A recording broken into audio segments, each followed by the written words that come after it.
இந்த 4 சோதனைகளிலிருந்து மீள வேண்டும். இந்த பாத்தினியாவிலிருந்து, இந்த அக்லானியத்திலிருந்து, இந்த சூபித்துவத்திலிருந்து, மதுஹபியத்திலிருந்து நீங்கினால் தான் நாங்கள் வெற்றி பெற முடியும். பிஸ்மில்லாஹிர் ரஹ்மானிர் ரஹீம். طويل الشوق يبقى في اغترابي فقير في الحياة من الصحاب ومن يأمنك يا دنيا الدواهي تدوسين المصاحب في التراب وأعجب من مريدك وهو يدري بأنك في الورى أم العجاب ولولا أن لي معنى جميلا لبعت المكث فيها بالذهب. الشوق يبقى في اغترابي فقير في الحياة من الصحاب ومن يأمنك يا دنيا الدواهي تدوسين المصاحب في التراب وأعجب من مريدك وهو يدري بأنك في الورى. إن الحمد لله نحمده ونستعينه ونستغفره ونعوذ بالله من شرور أنفسنا ومن سيئات أعمالنا من يهده الله فلا مضل له ومن يضلل فلا هادي له وأشهد أن لا إله إلا الله وحده لا شريك له وأشهد أن محمدا عبده ورسوله. فإن أصدق الحديث كتاب الله وخير الهدي هدي محمد صلى الله عليه وسلم وشر الأمور محدثاتها وكل محدثة بدعة وكل بدعة ضلالة وكل ضلالة في النار وبعد. அன்புள்ள சகோதரர்களே சகோதரிகளே, இன்றைய மார்க்க வகுப்பிலே ஒரு முக்கியமான தலைப்பை நாம் உங்களுக்கு மத்தியில் எடுத்திருக்கிறோம். இமாம்களும் அக்கீதாவும் என்கின்ற தலைப்பில் ஒரு சில முக்கியமான அடிப்படைகளை ஞாபகப்படுத்திக் கொள்வதுதான் இந்த தலைப்புடைய நோக்கம். அன்புள்ள சகோதரர்களே, முதலாக ஒரு விஷயத்தை நாம் எல்லோரும், அவர்கள் எந்த கொள்கையில் உள்ளவர்களாக இருந்தாலும் சரி, மனதிலே பதிய வைத்துக் கொள்ள வேண்டும். இன்றைய இஸ்லாமிய உம்மத்தின் நிலையை, இன்றைய இஸ்லாமிய சமுதாயத்துடைய நிலையை கொஞ்சம் மனதிலே பதிய வைத்துக் கொள்ள வேண்டும். அவர்கள் எந்த பிரிவினர்களை சேர்ந்தவர்களாக இருந்தாலும், எந்த கொள்கை சார்புடையவர்களாக இருந்தாலும், முஸ்லிம் என்கின்ற உணர்வோடு இன்றைய சமுதாயத்தை பார்க்க வேண்டிய ஒரு கடமையிலே நாங்கள் இருந்து கொண்டிருக்கிறோம். அன்புள்ள சகோதரர்களே, 150 கோடிக்கும் மேற்பட்ட முஸ்லிம்கள் வாழ்ந்து கொண்டிருக்கக்கூடிய இன்றைய இந்த காலகட்டத்தில் ஒவ்வொரு பிரதேசத்திலும் முஸ்லிம்களுக்கு எதிரான சதிகள், முஸ்லிம்களுக்கு எதிரான திட்டங்கள் கச்சிதமாக நிறைவேற்றப்பட்டு வருவதை நாங்கள் பார்க்கிறோம். அன்புள்ள சகோதரர்களே, இப்பொழுது சிரியாவுடைய நிலைமை நாங்கள் அனைவரும் பார்த்து கொண்டுதான் வருகிறோம். எகிப்துடைய நிலையை நாங்கள் பார்க்கிறோம். பலஸ்தீனிலே உள்ள சிக்கல்களை நாங்கள் பார்க்கிறோம். பர்மாவுடைய நிலைகளை பார்க்கிறோம். இந்தியாவுடைய அசாம் மாநிலத்தில் நடைபெற்று வரக்கூடிய நிலைகளை நாங்கள் பார்க்கிறோம். இப்படி இன்னும் முடியாத பிரச்சனைகளாக இருந்து கொண்டிருக்கக்கூடிய செச்னியா, இது போன்ற இடங்களுடைய பிரச்சனைகள்லாம் தொடர்ந்து இந்த இஸ்லாமிய சமுதாயத்தில் முஸ்லிம் என்கின்ற கருணையோடு பார்க்கக்கூடிய எவரது உள்ளத்தையும் பாதிக்கக்கூடிய அமைப்பில் இருந்து கொண்டிருப்பதை நாங்கள் கண்கூடாக கண்டு கொண்டிருக்கிறோம். அன்புள்ள சகோதரர்களே, இதிலிருந்து முஸ்லிம் சமுதாயம் மீளுவதற்கு எல்லோரும் முயற்சி செய்கிறார்கள். மீள வேண்டும் என்று எல்லோரும் ஆசைப்படுகிறார்கள். அந்த பாதிப்புக்குள்ளாகி இருக்கின்றவர்களுக்கு உதவி செய்ய வேண்டும் என்கின்ற உணர்வு, இயக்க வேறுபாடு இல்லாமல், கொள்கை வேறுபாடு இல்லாமல் எல்லோருடைய உள்ளங்களும் இருந்து கொண்டிருப்பதை நாங்கள் பார்த்து கொண்டிருக்கிறோம். ஆனாலும் அல்லாஹ் ரப்புல் ஆலமீனை பொறுத்த வரைக்கும் இந்த சமுதாயத்துக்கு ஒரு விடுதலை தர வேண்டும் என்றால், இந்த சமுதாயத்திற்கு ஒரு வெற்றி தர வேண்டும் என்றால், எப்பொழுதுமே அல்லாஹு தாலா சக்தி உள்ளவனாக இருந்தாலும், உதவி செய்யக்கூடிய ஆற்றல் உள்ளவனாக இருந்தாலும், இந்த சமுதாயம் எப்பொழுது அல்லாஹ்வுடைய நிபந்தனைகளை நிறைவேற்றுகின்றதோ, அல்லாஹ் ரப்புல் ஆலமீனுடைய கட்டளைகளை என்றைக்கு நிறைவேற்றுகின்றதோ அன்றைக்குத்தான் அந்த வெற்றி வந்து சேரும் என்பதை குர்ஆனும் சுன்னாவும் எங்களுக்கு சொல்லிக் கொண்டிருக்கிறது. இதையும் எல்லோரும் ஏற்றிருக்கிறோம். இதையும் இயக்க வேறுபாடின்றி, கொள்கை வேறுபாடின்றி இதை எல்லோரும் ஏற்றிருக்கிறோம். இந்த சமுதாயத்துடைய வெற்றி நாம் என்னதான் அழுது பிரார்த்தித்தாலும், பிரார்த்தித்ததற்கு ஏற்ப இறைவனுடைய வேண்டுகோளை யார் செயல்படுத்துகின்றார்களோ, யார் நடைமுறைப்படுத்துகின்றார்களோ அவர்களுக்குத்தான் அந்த உதவி வந்து சேரும் என்பதை நாங்கள் பார்க்கிறோம்.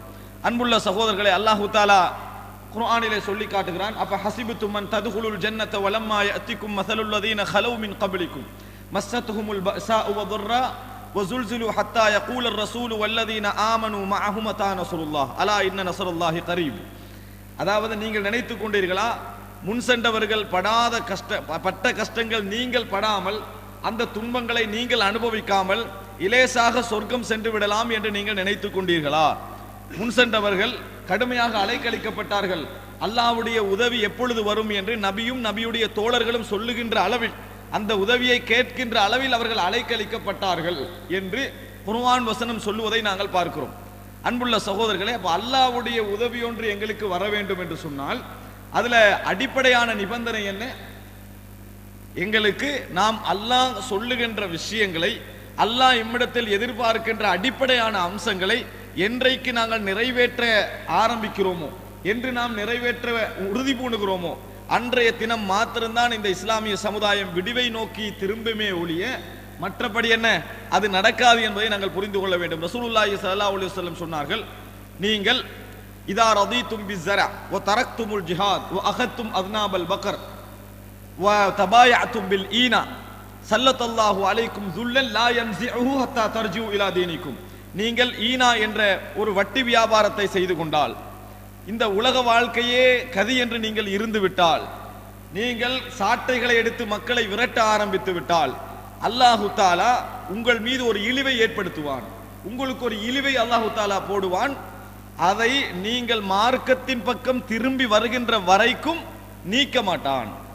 மார்க்கத்தின் பக்கம் திரும்பி வருகின்ற நாள் வரைக்கும் அந்த இழிவை அல்லாஹ் உங்களிலிருந்து எடுக்க மாட்டான் என ரசூலுல்லாஹி ஸல்லல்லாஹு அலைஹி வஸல்லம் அவர்கள் சொன்னார்கள். அப்ப எல்லா அமைப்புகளும், எல்லா கொள்கை சகோதரர்களும், கொள்கைக்கு வெளியுள்ளவர்களும் ஒரு விஷயத்தை நல்ல முறையில் புரிந்து கொள்ள வேண்டும். இன்றைய இஸ்லாமிய சமுதாயத்திற்காக நாம் பாடுபடுகிறோம் என்று சொல்லக்கூடிய எல்லா அமைப்புகளும் புரிந்து கொள்ள வேண்டிய ஒரு விஷயம், அல்லாஹு தாலாவுடைய உதவி மஷ்ரூத், நிபந்தனையிடப்பட்டது. சும்மா என்ன செய்யாது, வந்து சேராது. இறைவன் எதை எங்களிடத்தில் எதிர்பார்க்கிறானோ அந்த எதிர்பார்ப்புகளுடைய அடிப்படைகளை இந்த சமுதாயம் என்றைக்கு நிறைவேற்றுகிறதோ அன்றுதான் இந்த உதவி வந்து சேருமே ஒழிய மற்றபடி இறைவனுடைய உதவி என்ன வரப்போவது இல்லை என்பதை நாங்கள் புரிந்து கொள்ள வேண்டும். 1000 பேர் ஷஹீதாகலாம், 1000 ஜிஹாதி அமைப்புகள் உருவாகலாம், 1000 பேர் அதற்காக வேண்டி போராடலாம்.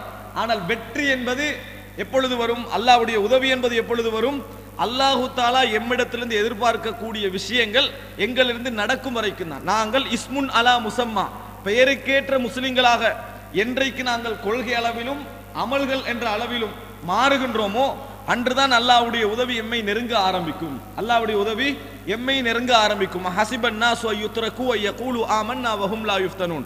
மனிதர்கள் நினைத்துக் கொண்டார்களா, சோதிக்கப்படாமல் அவர்கள் வெறுமனே ஈமான் கொண்டோம் என்பதற்காக விடப்பட்டு விடுவார்கள் என நினைத்தார்களா? அப்படி இல்லை. நாங்கள் முன் சென்றவர்களை சோதித்தோம். உண்மையாளர்கள் யார், பொய்யர்கள் யார் என்பதை அடையாளம் காணுகின்ற வரைக்கும் நாம் என்ன செய்தோம்? சோதித்தோம் என அல்லாஹு தாலா என்ன செய்கிறான்? சொல்லி காட்டுகிறான். எனவே இந்த அடிப்படைய சகோதரர்களே நாம் அனைவரும் மனதிலே பதிய வைத்துக் கொள்ள வேண்டும்.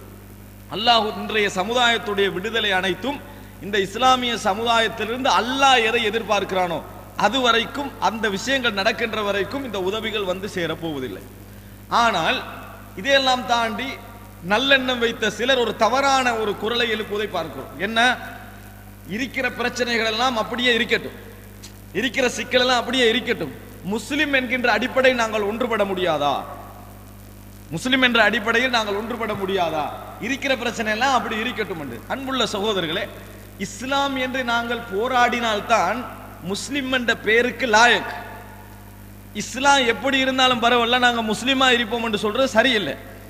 இஸ்லாம் என்பது ஒரு கொள்கைக்காக போராடுகின்றவன் அந்த கொள்கையில சரியான விஷயத்தில் பற்றோடு அமுல்படுத்தினால் மாத்திரம்தான் அந்த பெயருக்கு அவன் தகுதியானவன். இஸ்லாம் செதஞ்சாலும் பரவாயில்ல, இஸ்லாம் இருக்கிற மாதிரி இருக்கட்டும், அதனுடைய தோற்றங்கள் எப்படி மக்களுக்கு மத்தியில் வந்தாலும் பரவாயில்ல, நாங்கள் லேபலை வச்சுக்கிட்டு ஒன்றுபடுவோம் என்பது ஒரு நாளும் எங்களுக்கு வெற்றியை கொண்டு வந்து சேர்க்க போவதில்லை என்கின்ற அடிப்படையை நாங்கள் புரிந்து கொள்ள வேண்டும். அன்புள்ள சகோதரர்கள், அப்படியானால் இந்த சமுதாயத்தில் 2 விஷயங்கள் தொடர்ந்து நடந்து கொண்டே இருக்க வேண்டும்.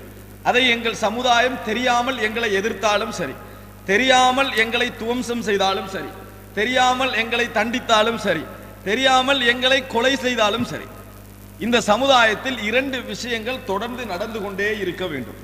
எது? ஒன்று, தூய்மையான இஸ்லாம் எது என்று மக்களுக்கு பிரச்சாரம் செய்யப்பட்டு கொண்டிருக்க வேண்டும். எது தூய்மையான இஸ்லாம், அல்லாஹ்வும் ரசூலும் என்ன சொல்லுகிறார்கள், எப்படி நாம் இந்த இஸ்லாத்தை புரிந்து கொள்வது என்கின்ற பிரச்சாரம், ஈமானிய பிரச்சாரம் தொடர்ந்து இந்த சமுதாயத்தில் நடந்து கொண்டே இருக்க வேண்டும். மக்கள் அதனை தவறான முறையில் எம்மை ஆக்கினாலும் சரி, அதற்காக வேண்டி மக்கள் எங்களிடமிருந்து பழி வாங்கினாலும் சரி, அதற்காக வேண்டி நாம் எதை இழந்தாலும் சரி, கட்டாயம் அடிப்படையாக நாங்கள் என்ன செய்ய வேண்டும், இந்த விஷயத்தை பிரச்சாரம் செய்து கொண்டே இருக்க வேண்டும். மக்களுக்கு இந்த அடிப்படையான கொள்கையை சொல்லிக் கொண்டே இருக்க வேண்டும். குர்ஆனும் சுன்னாவும் எதை சொல்லுகிறதோ அந்த அடிப்படையை சொல்லிக் கொண்டிருக்க வேண்டும். முதல் விஷயம். இரண்டாவது, அந்த அடிப்படையிலான ஒரு சமுதாயத்தை நாங்கள் உருவாக்கி கொண்டிருக்க வேண்டும். எங்கட பிள்ளைகள் அதற்கு முதல் அருகதையானவர்கள், எமது குழந்தைகள் அதற்கு முதல் அருகதையானவர்கள். அந்த அடிப்படையில் ஒரு சமுதாயத்தை உருவாக்கி கொண்டிருக்க வேண்டும். ஏன்? உதாரணத்துக்கு நான் சொல்வதென்றால், ஒரு 20 வருடங்கள் 30 வருடங்களுக்கு முன்னால் பிறக்கக்கூடிய குழந்தை, இந்த ஊரை எடுங்களே, இங்கேயே பிறக்கக்கூடிய குழந்தைகள் நிச்சயமாக தரீகா என்கின்ற அந்த அடிப்படையிலிருந்து பிரியாம பிறந்திருக்காது. ஆனால் இந்த வருஷம் பிறக்கக்கூடிய, நீ அடுத்த வருஷம் பிறக்கக்கூடிய குழந்தைகளில் 100க்கும் மேற்பட்டவர்கள் அந்த நாமமே தெரியாமல் என்ன செய்வார்கள், வளருவார்கள். அது என்ன காரணம்? சரியான கொள்கையின் அடிப்படையில் அவர்கள் வளர்க்கப்படுகிறார்கள் என்பது அர்த்தம். இந்த முறை ஆரம்பித்து விட்டால், இந்த மாதிரி மக்கள் வளர்க்கப்பட ஆரம்பித்தால், நாளைக்கு அந்த கொள்கையிலிருந்து அவர்களை மாற்றுவது கஷ்டம். காரணம், பாத்திலான கொள்கையில் பிரச்சாரம் செய்து மாற்றி விடலாம், சரியான கொள்கையில் இருந்து பிரச்சாரம் செய்து என்ன செய்யலாது, மாற்றிவிட முடியாது.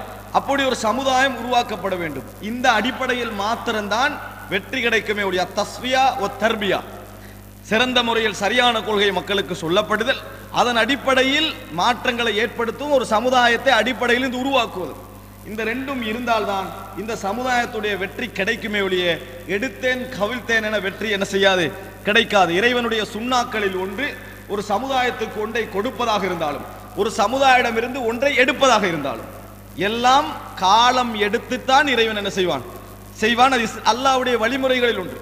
ஒன்றை உங்களுக்கு தரப்போகிறான் வைங்களே, பணத்தை தரப்போறான், அறிவை தரப்போறான், மரியாதையை தரப்போறான், ஒரு கௌரவத்தை தரப்போறான்டா, இன்றைக்கு கேட்டு நாளை கிடைக்காது. ஒரு சில விதிவிலக்காக அல்லாஹ் நாடியவர்களை தவிர மற்றபடி என்ன செய்யும், அல்லாஹ் தால காலம் தாழ்த்தி கொஞ்சம் எடுத்து மக்களுக்கு அப்படித்தான் கொடுப்பான்.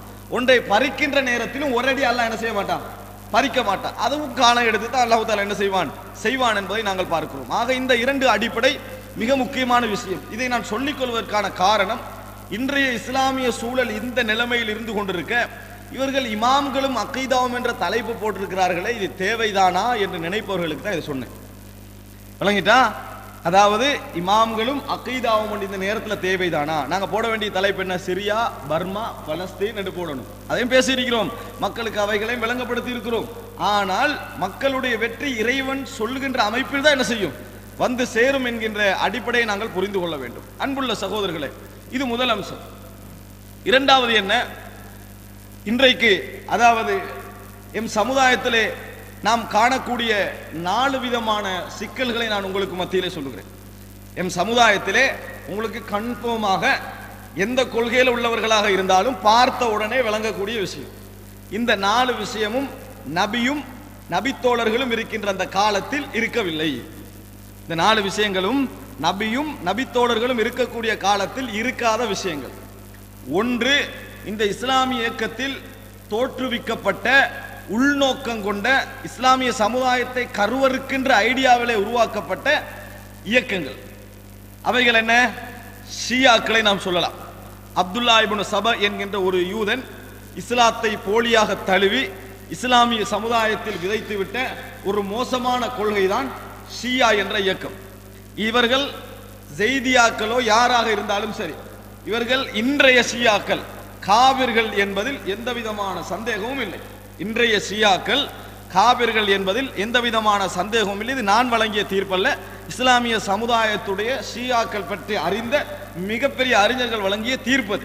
காரணம், குர்ஆன் சுன்னாவுக்கு அவர்கள் நேரடியாக என்ன செய்கிறார்கள், முரண்படுகிறார்கள், குர்ஆனை தவறாக நம்புகிறார்கள் என்று நாம் புரிந்து கொள்கிறோம். இது முதல் வகையான இயக்கம். எது? இந்த இஸ்லாமிய சமுதாயத்தை சீர்குலைப்பதற்காக வேண்டி இந்த இஸ்லாமிய சமுதாயத்தில் உருவாக்கப்பட்ட இயக்கங்கள். இது ஒன்றை நான் சொல்கிறேன், நிறைய இருக்கின்றன. காதியானிகள் அதனுடைய ஆரம்பமே நீங்க பார்த்தீங்கன்னு சொன்னா இஹ்லாஸான ஆரம்பம் இருக்காது. ஒரு வழி தவறான கொள்கைக்கும் இஹ்லாஸான ஆரம்பம் இருக்கு. நோக்கத்துல நல்லா இருந்திருப்பாங்க, தவறான வழியில போனாலும் நோக்கத்துல என்ன செய்வாங்க, நல்லவர்களாக இருந்திருப்பார்கள். ஆனால் நோக்கமே கெட்டவர்களில் ஒரு குரூப் தான் காதியானிகள். அதனால தான் இஸ்லாத்துடைய அடிப்படையான அம்சங்களில் ஜிஹாது இல்லை. ஜிஹாத் என்பது இல்லை. ஏன்? பிரிட்டிஷால் வளர்க்கப்பட்ட ஒரு இயக்கம் என்றதனால அது என்ன செய்து இஸ்லாத்துடைய அடிப்படைகள்லாம் தகர்த்தெறியக்கூடிய அமைப்பில் அவர்கள் உருவாக்கப்பட்டார் காதியானிகள். இது போல நிறைய அமைப்புகள் இஸ்லாத்துடைய பெயரை பயன்படுத்தி இஸ்லாத்தை சிதைப்பதற்காக உருவாகின்ற அமைப்புகள். இந்த அமைப்புகளை பொறுத்த வரைக்கும் எல்லா முஸ்லிம்களும் அவைகள் எதிர்க்க வேண்டும், அவைகள் பிழையானவைகள் என்பதில் உடன்பட்டிருக்கிறார்கள். ஆனால் ஒரு விஷயத்தை மறந்து விடுகிறார்கள்.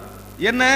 இந்த இயக்கங்களுடைய தாக்கம் அந்த இயக்கங்களுக்குள்ள மட்டும் இல்லை, இயக்கத்துக்குள்ளவங்க வேற விஷயம். அந்த இயக்கங்களுடைய தாக்கம் இன்று முஸ்லிம்களுக்குள் தெரியாமலேயே என்ன செய்யுது, ஊடுருவி இருக்கிறது என்பது எங்களுக்கு தெரியாமல் இல்லை. இன்றைக்கு நாங்க பெயர் வைக்கின்ற பொழுது எப்படி வைக்கிறோம்? உதாரணத்துக்கு எத்தனையோ நபித்தோழர்கள் இருக்க, பெண்களா இருந்தா பாத்திமா சேர்ந்துருது, ஆண்களா இருந்தா அலி சேர்ந்துருது. அப்படியா இல்லையா? எல்லாருடைய பெயர்களையும் பெரும்பாலும் என்னது, பாத்திமா வேற பேர் வரும். வணங்கிட்டான பாத்திமா ஜஹரானா. அது என்ன பாத்திமா? ஏன் ஆயிஷா ஜஹரானான்னு வருது இல்லை? அந்த பெயர்ல பாத்திமா சேருவதற்கு என்ன காரணம்? இது என்ன தாக்கத்தை, எந்த அடிப்படையில் வந்தது? குர்ஆன்ல இருக்குதா, ஹதீஸ்ல இருக்குதா? இந்த தாக்கங்கள் எங்களுக்கு தெரியாமலே என்ன செய்யுது, எங்களுக்குள்ள வந்திருக்கு. முகமது அலி, ஹாமித் அலி. வணங்கிட்டா? இந்த அலி என்ற பேர் எங்களுக்கு தெரியாம என்ன செய்யுது, எங்களுக்கு அலி ரதியல்லாஹு அன்ஹு கோபம் அல்ல நாங்க. ஆனால் எல்லா நபித்தோர்களோட பேரும் அப்படியே சேர்ந்திருந்தா பரவாயில்ல. ஆனா ரெண்டு பேர்ல பேர் மட்டும் அப்படி சேருவதற்கான காரணம் என்ன? அன்புள்ள சகோதரர்களே, அது மாத்திரமல்ல, முஆவியா ரதியல்லாஹு அன்ஹு இன்றைக்கு ஏலவல் படிக்கக்கூடிய மாணவர்களில் அரைவாசிக்கு மேற்பட்டவர்கள் முஆவியா ரதியல்லாஹு அன்ஹு அவர்களை ஒரு மோசமான மனிதர் என்று தான் சொல்லுவாங்க. அப்ப இது ஷியாவுடைய தாக்கங்கள் ஒன்று இல்லையா? முஆவியா ரதியல்லாஹு அன்ஹு அவர்களை ஒரு மோசமான மனிதர் என்று தான் என்ன செய்றாங்க, சொல்லுவதை நாங்கள் பார்க்கிறோம். எங்களுக்கு தெரியாமலேயே முஸ்லிம் சமுதாயத்துக்குள்ளேயே ஷியாக்களுடைய மெகசினான தூது என்ற மெகசினை விற்கிறவங்களை நாங்கள் என்ன செய்றோம், பார்க்கத்தான் செய்றோம். அப்ப எங்களுக்கு தெரியாமல் அவர்களுடைய தாக்கம் எங்கள் சமுதாயத்துக்குள் வந்து கொண்டிருக்கிறது. இஸ்லாமிய சமுதாயத்திலே உள்ளவர்கள் அடையாளம் காண வேண்டிய முதல் பகுதி என்ன தெரியுமா? இந்த இஸ்லாமிய சமுதாயம் தூய்மையான முறையில் போக வேண்டும் என்றால் மற்றவர்களை இஸ்லாத்துக்கு அழைப்பதை விட இன்றைக்குரிய தலையாய கடமை இஸ்லாத்துடைய தூய்மையை பாதுகாப்பது. இஸ்லாத்துடைய தூய்மையை பாதுகாக்கின்ற கடமை இருக்கிறது. முதல் பகுதி பாத்தினிய இயக்கங்கள். இஸ்லாத்திற்குள்ளே இஸ்லாத்தின் பெயரால் நன்னோக்கம் இல்லாமல் ஊடுருவி இருக்கக்கூடிய அமைப்புகள் விளங்கி. இதுக்கு ரெண்டு உதாரணம் ஷியா காதியான், இவங்க ரெண்டு பேரும் மட்டுமல்ல. இரண்டாவது, இஸ்லாமிய சமுதாயத்தில் நபியும் நபித்தோழர்களும் இருந்த காலத்திலே இல்லாத சில வழிகேடுகளை நான் சொல்லி வருகிறேன். இந்த சமுதாயத்திலிருந்து நீக்கப்பட வேண்டும். அதுல இரண்டாவது என்ன தெரியுமா? அக்லானியத்தான அமைப்புகள், சிந்தனை பிரிவுகள் என்று சொல்லலாம். அக்லானியத்தான அமைப்புகள் இஸ்லாத்தை குர்ஆன் சுன்னாவின் மூலம் அணுகாமல், அல்லாஹ்வும் ரசூலும் சொன்னதன் மூலம் அணுகாமல் படிக்கிறதே இல்லை. குர்ஆனுக்கு ஆதரவு, ஹதீஸுக்கு ஆதரவு, ஆனா குர்ஆன்ல அப்படி வருதா, ஹதீஸ்ல அப்படி வருதான்னு படிக்கிறது இல்லை. எதை கேட்டாலும் தன் சுய சிந்தனையை வைத்து பதில் சொல்லுவது. இதுக்கு குர்ஆன் மாற்றமாக இருக்குமே என்று சிந்திப்பதில்லை, இதற்கு ஹதீஸ் மாற்றமாக இருக்குமே என்று சிந்திப்பதில்லை. இப்படியான பிரிவுகள் வரலாற்றிலே உருவாகின. அதான் எங்கட சமுதாயத்தில் அது என்னன்னு விளங்காம இருக்கக்கூடிய பெயர்கள். என்ன?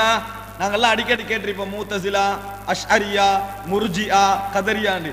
இன்னும் எங்கட சமுதாயத்தில் அதெல்லாம் என்னன்றது விளப்பம் இல்லை. காரணம் என்ன? அதாவது அந்த கொள்கை என்றது என்னது, சிந்தனை பிரிவில் உருவாக்கப்பட்டவை. இஸ்லாமிய ஆரம்ப காலத்தில், அதாவது கிட்டத்தட்ட ஒரு 100டைய கடைசியில இருந்து இந்த பிரிவுகள் ஆரம்பிச்சு. அவர்களை புரிந்து கொள்ள நான் உங்களுக்கு ஒரு விஷயம் சொல்றேன். இப்போ உதாரணம், அவங்களோட பதில் எப்படி இருக்கு தெரியுமா? நான் இந்த உதாரணம் அவங்க சொன்ன பதில் இல்லை, நீங்க புரிஞ்சு கொள்றதுக்கு லேசா சொல்றேன். தொழுகையில இமாம் அசர் தொழுகிறார், இமாமுக்கு பின்னால் நாங்கள் லுகர் தொழலாமா? லுகர் தொழாம ஒரு ஆள் வாராருன்னு வைங்களே, அவர் இமாமுக்கு பின்னால் லுகர் தொழலாமா? இதை எப்படி அணுகணும்? ரசூல் ஸல்லல்லாஹு அலைஹி வஸல்லம் இதை பத்தி ஏதாவது சொல்லிக்கிறாங்களா? நபி அவங்க இதுக்கு ஏதாவது வழிகாட்டிக்கிறாங்களா? மறைமுகமாவா இதை புரிஞ்சு கொள்ள ஏதாவது வழி? அப்படித்தான் அணுகணும். அவங்களோட பதில் எப்படி இருக்கு தெரியுமா? உதாரணத்துக்கு நான் விளங்கப்படுத்துறேன். நீங்க கொழும்புக்கு போகணும்னு நினைச்சுக்கண்டு கண்டி பஸ்ல ஏறுறீங்க. கண்டிக்கு கொழும்பு போவீங்களா போக மாட்டீங்களா? உங்களோட சிம்பிள் பதில் எப்படி இருக்கும்?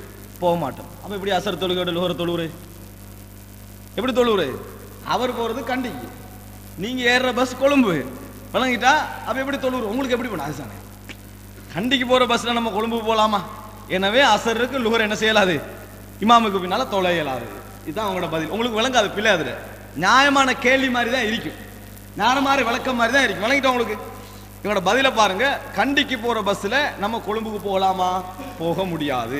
அதே மாதிரி அசர் தொழுவிக்கிற இமாமுக்கு பின்னால லுஹர் தொழுந்தா சேராது. அப்ப நம்மளுக்கு சரி மாதிரி தான் படும்.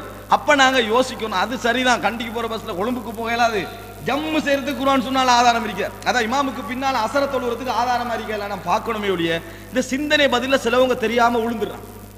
ஒருவர் வட்டி கடை வச்சுக்கிறார், வட்டி கடை வச்சுக்கிறவரோட சாப்பாடு அவர் எங்களுக்கு தாராரு, நம்ம சாப்பிடலாமா? அதுக்கு எப்படி பதில் சொல்லணும்? குர்ஆன்ல கூடாதுன்றைக்கு கூடுமன்றிக்குது, அல்ல ஹதீஸ்ல கூடாதுன்றைக்கு கூடுமன்றிக்குன்னு பதில் சொல்லணும். அவங்க எப்படி சொல்லுவாங்க தெரியுமா? கோழி மலத்தை தின்னுது, கோழி மலத்தை தின்னுது, அந்த கோழி எங்களுக்கு தின்னலாமா? என்ன சொல்லுவோம்? சாப்பிடலாமே. அது மாதிரிதான் என்ன செய்யலாம், நாங்க தாராளமா என்ன செய்யலாம்? சாப்பிடலாம். கோழி மலத்தை தின்னு நம்ம கோழியை தின்றோம். எனவே வட்டி எடுக்கிறவட்ட நம்ம சாப்பாடு தின்றா பரவாயில்ல. எங்களுக்கு விளங்காது, இவன் சொன்னது இவன் சிந்தனை ரீதியான ஒரு நிறுவல் என்றது எங்களுக்கு என்ன செய்தில்லை, எங்களுக்கு விளங்குவது இல்லை. இது மாதிரி என்ன செய்வார்கள் தெரியுமா? சில விஷயங்களை நிறுவுவார்கள். இந்த முறைமை பரவலாக இஸ்லாத்திற்குள் பரவ ஆரம்பித்தது. குர்ஆன் சுன்னா ஒரு சைட்ல இருக்கும், இவங்களோட தர்க்கம் என்ன செய்யும்? இன்னொரு சைடால நிற்கும். இதை வச்சு மார்க்கத்தை புரிந்து கொள்ள ஆரம்பித்தார்கள், மார்க்கத்தை விளங்க ஆரம்பித்தால். பகுத்தறிவாதிகள் சொல்றோமே, நிறைய பேர் யோசிப்பாங்க, பகுத்தறிவான நல்ல விஷயம் தானே, அது ஏன் பகுத்தறிவாதிகள் சொல்றாங்க? சொல்றதுக்கு காரணம், குர்ஆனையும் சுன்னாவையும் வேறவா விட்டுட்டு பகுத்தறிவை மட்டும் என்ன செஞ்சவங்க, எடுத்தவங்க. குர்ஆன் சுன்னாவோட சேர்த்து எடுக்கணும். கண் பார்க்க கூடியதுதான், வெளிச்சம் இல்லாட்டி பார்க்காது. கண் எவ்வளவு பவர்ஃபுல்லாக இருந்தாலும் வெளிச்சம் இல்லாட்டி பார்க்க இயலாது. மூளை எவ்வளவு பவர்ஃபுல்லாக இருந்தாலும் குர்ஆன் சுன்னா இல்லாது விட்டால் மார்க்கத்தை சிந்திக்க முடியாது. மார்க்கம் என்றா என்ன? இறைவன் விரும்பியது, இறைவன் வெறுத்தது, அதான் மார்க்கம். இதை விளங்கிக் கொள்ளணும் என்ற அல்லாஹ்வுடைய வஹி என்ன செய்யணும்? இருக்கணும். இப்படிப்பட்ட பிரிவுகள் இஸ்லாமிய சமுதாயத்துக்குள் வர ஆரம்பித்தன. அந்த வந்த காலத்தில் ஏற்பட்ட பாதிப்பு இந்த வரைக்கும் இருக்கு. அந்த பாதிப்பால என்ன நடந்தது? அன்புள்ள சகோதரர்களே, முதலாவது ஏற்பட்ட டேமேஜ் என்ன தெரியுமா? அல்லாஹ்வுடைய விஷயத்தில் அல்லாஹ்வை எப்படி நபித்தோழர்கள் ரசூலுல்லாஹி ஸல்லல்லாஹு அலைஹி வஸல்லம் அவர்களுடைய காலத்தில் அல்லாஹ் எப்படி புரிந்து கொள்ளப்பட்டானோ அப்படி புரிந்து கொள்ளப்படாமல் வேறொரு வடிவம் எடுக்க ஆரம்பிச்சிச்சு. வேறொரு வடிவம் எடுக்க ஆரம்பிச்சு. எப்படி ஆரம்பிச்சது? அல்லாஹ் தஆலாவை பற்றி தவறான கேள்விகளை அவர்கள் எழுப்பினார்கள். அந்த கேள்விகளுக்கு பதில் சொல்ல முடியாமல் போனவுடன் கேள்வி நியாயம், வசனத்தை ஒரே மாத்து, வசனம் அப்படியே இருக்கும், அதுக்கு வேற விளக்கம் கொடுக்க ஆரம்பிச்சான். உதாரணத்துக்கு நான் சொல்றேன், அந்த பிரிவுடைய பாதிப்புகளை சொல்றேன். ஆனா அதுக்கு முந்தின காலம் எப்படி இருந்துச்சு? ரசூலுல்லாஹி ஸல்லல்லாஹு அலைஹி வஸல்லம் குர்ஆனை ஓதுவார்கள், அல்லாஹ்வை பற்றி சொல்லிக் கொடுப்பார்கள், அல்லாஹ்வை பற்றி படித்துக் கொடுப்பார்கள், நபித்தோழர்கள் கேட்பார்கள், புரிந்து கொள்வார்கள், விளங்கிக் கொள்வார்கள். அதுல இன்னொரு கேள்வி கேட்டு அந்த வசனத்தை என்ன செய்யல, கிராஸ் பண்ணல. ஆனால் நான் சொல்றேன், இந்த இரண்டாவது காலப்பகுதியில் என்ன நடந்தது தெரியுமா? குர்ஆனும் சுன்னாவும் ஒன்றை சொல்லி இருக்க, அதுல நம்ப வேண்டிய கடமையில் நாங்கள் இருக்க, அவங்களோட மாற்று கேள்விகள் மக்களுக்குள்ள போக ஆரம்பிச்சது. நியாயம் தானே என்று சொல்லி அல்லாஹு தஆலா அலல் அர்ஷிஸ்தவா, அல்லாஹ் எங்க இருக்கிறான்? அர் ரஹ்மானு அலல் அர்ஷிஸ்தவா, அல்லாஹு தஆலா அர்ஷில் ஆகிவிட்டான், அல்லாஹு தஆலா அர்ஷில் ஆகிவிட்டான் என்று வருது. இப்ப உங்கள்ட்ட திருப்பி அந்த காலத்துல எப்படி நம்பினாங்க? அல்லாஹ் குர்ஆன்ல சொல்றான் அல்லாஹு தஆலா அர்ஷில் ஆகிவிட்டான், அப்ப அல்லாஹ் அர்ஷில் இருக்கிறான், நம்ம விளங்குறோம். இப்படித்தான் நம்ம விளங்கினோம். இது என்ன ஆரம்பிச்சு தெரியுமா? இந்த மாதிரி தர்க்க சிந்தனை ஆரம்பிச்ச உடனே உங்கள்ட்ட ஒரு கேள்வி, நீங்க நல்லா இப்ப விளங்கிட்டீங்க. நானே கேட்கிறேன், எப்படி அல்லாஹு தஆலாவுக்கு இடம் தேவையா? உங்களுக்கு என்ன தேவையில்ல தானே? அல்லாஹு தஆலாக்கு இடம் தேவையா? தேவை. அல்லாஹ் அரசு வைக்கிறான்டா, அரசு வடக்குலையோ கிழக்குலையோ தெற்குலையோ மேற்குலையோ தானே இருக்கணும். அப்ப அல்லாஹ்க்கு ஒரு திசை தேவையா? வருமா இல்லையா? சரி, உலக உருண்டை தானே, கீழே உள்ளவன் அல்லாஹ் மேலுக்கு இருக்கிறான்னு சொல்லுவான், அல்லாஹ் கீழையா மேலையா? நியாயமான கேள்வி தானே. உங்களுக்கு விளங்கப்படுத்துறேன் எப்படி இந்த கேள்வி சிந்தனை இஸ்லாமிய சமுதாயத்தை பாதித்து எந்த டேமேஜுக்கு ஆகுது. அல்லாஹ் அரசின் மீது ஆகிவிட்டான், அல்லாஹ் அரசுல இருக்கிறான்னு குர்ஆன் சொல்லுது, நம்பினா முடிஞ்சுதே. அப்படி வரல, இந்த மாதிரி கேள்விகள் வர ஆரம்பிச்சு. அடுத்தது என்ன? ஒரு மனிதன் ஒரு இடத்துல இருந்தாண்டா அந்த இடம் அவனை விட பெருசா இருக்கும், அல்லது அவனை விட சிறுசா இருக்கும், அல்லது அவனுக்கு சமனா இருக்கும். இப்ப அல்லாஹ் அரசுல இருக்கிறான்டா, ஒன்றோ அரசு பெருசா இருக்கணும், அல்லது அல்லாஹ்வை விட சிறுசா இருக்கணும், அல்லது அல்லாஹ்வை விட சமனா இருக்கணும். அல்லாஹ்வுக்கு சமனா இருக்கணும். பெருசா இருந்தா அல்லாஹ்வை விட பெருசு ஒன்று இருக்கின்ற ஆகிரும். சிறுசா இருந்தா அல்லாஹ்வுடைய ஒரு பகுதி அரசுல இல்லை என்று ஆகிரும். சமனா இருந்தா அல்லாஹ் அரசு சமன் ஆகிரும். என்ன முடிவு? அரிசி இல்லை என்றுதான் முடிவு. அல்லது அரசுக்கு வேறொரு விளக்கம். அரசு என்றால் அவனுடைய ஆட்சியை குறிக்கிறது. விளங்கிட்டானே? அப்படி என்று ஏதாவது ஒரு விளக்கம் சொல்ல வேண்டிய நிலைமைக்கு ஏற்பட்டது. யதுல்லாஹி ஃபௌக ஐதீஹிம், அல்லாஹ்வுடைய கரம் அவர்களது கரத்துக்கு மேல் இருக்கிறது என்று அல்லாஹ் தஆலா சொல்றான்.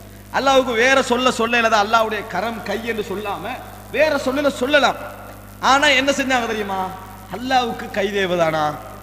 அல்லாஹ் தஆலா யக்பில் பிடிக்கிறான் என்று வருது. இது தேவையா?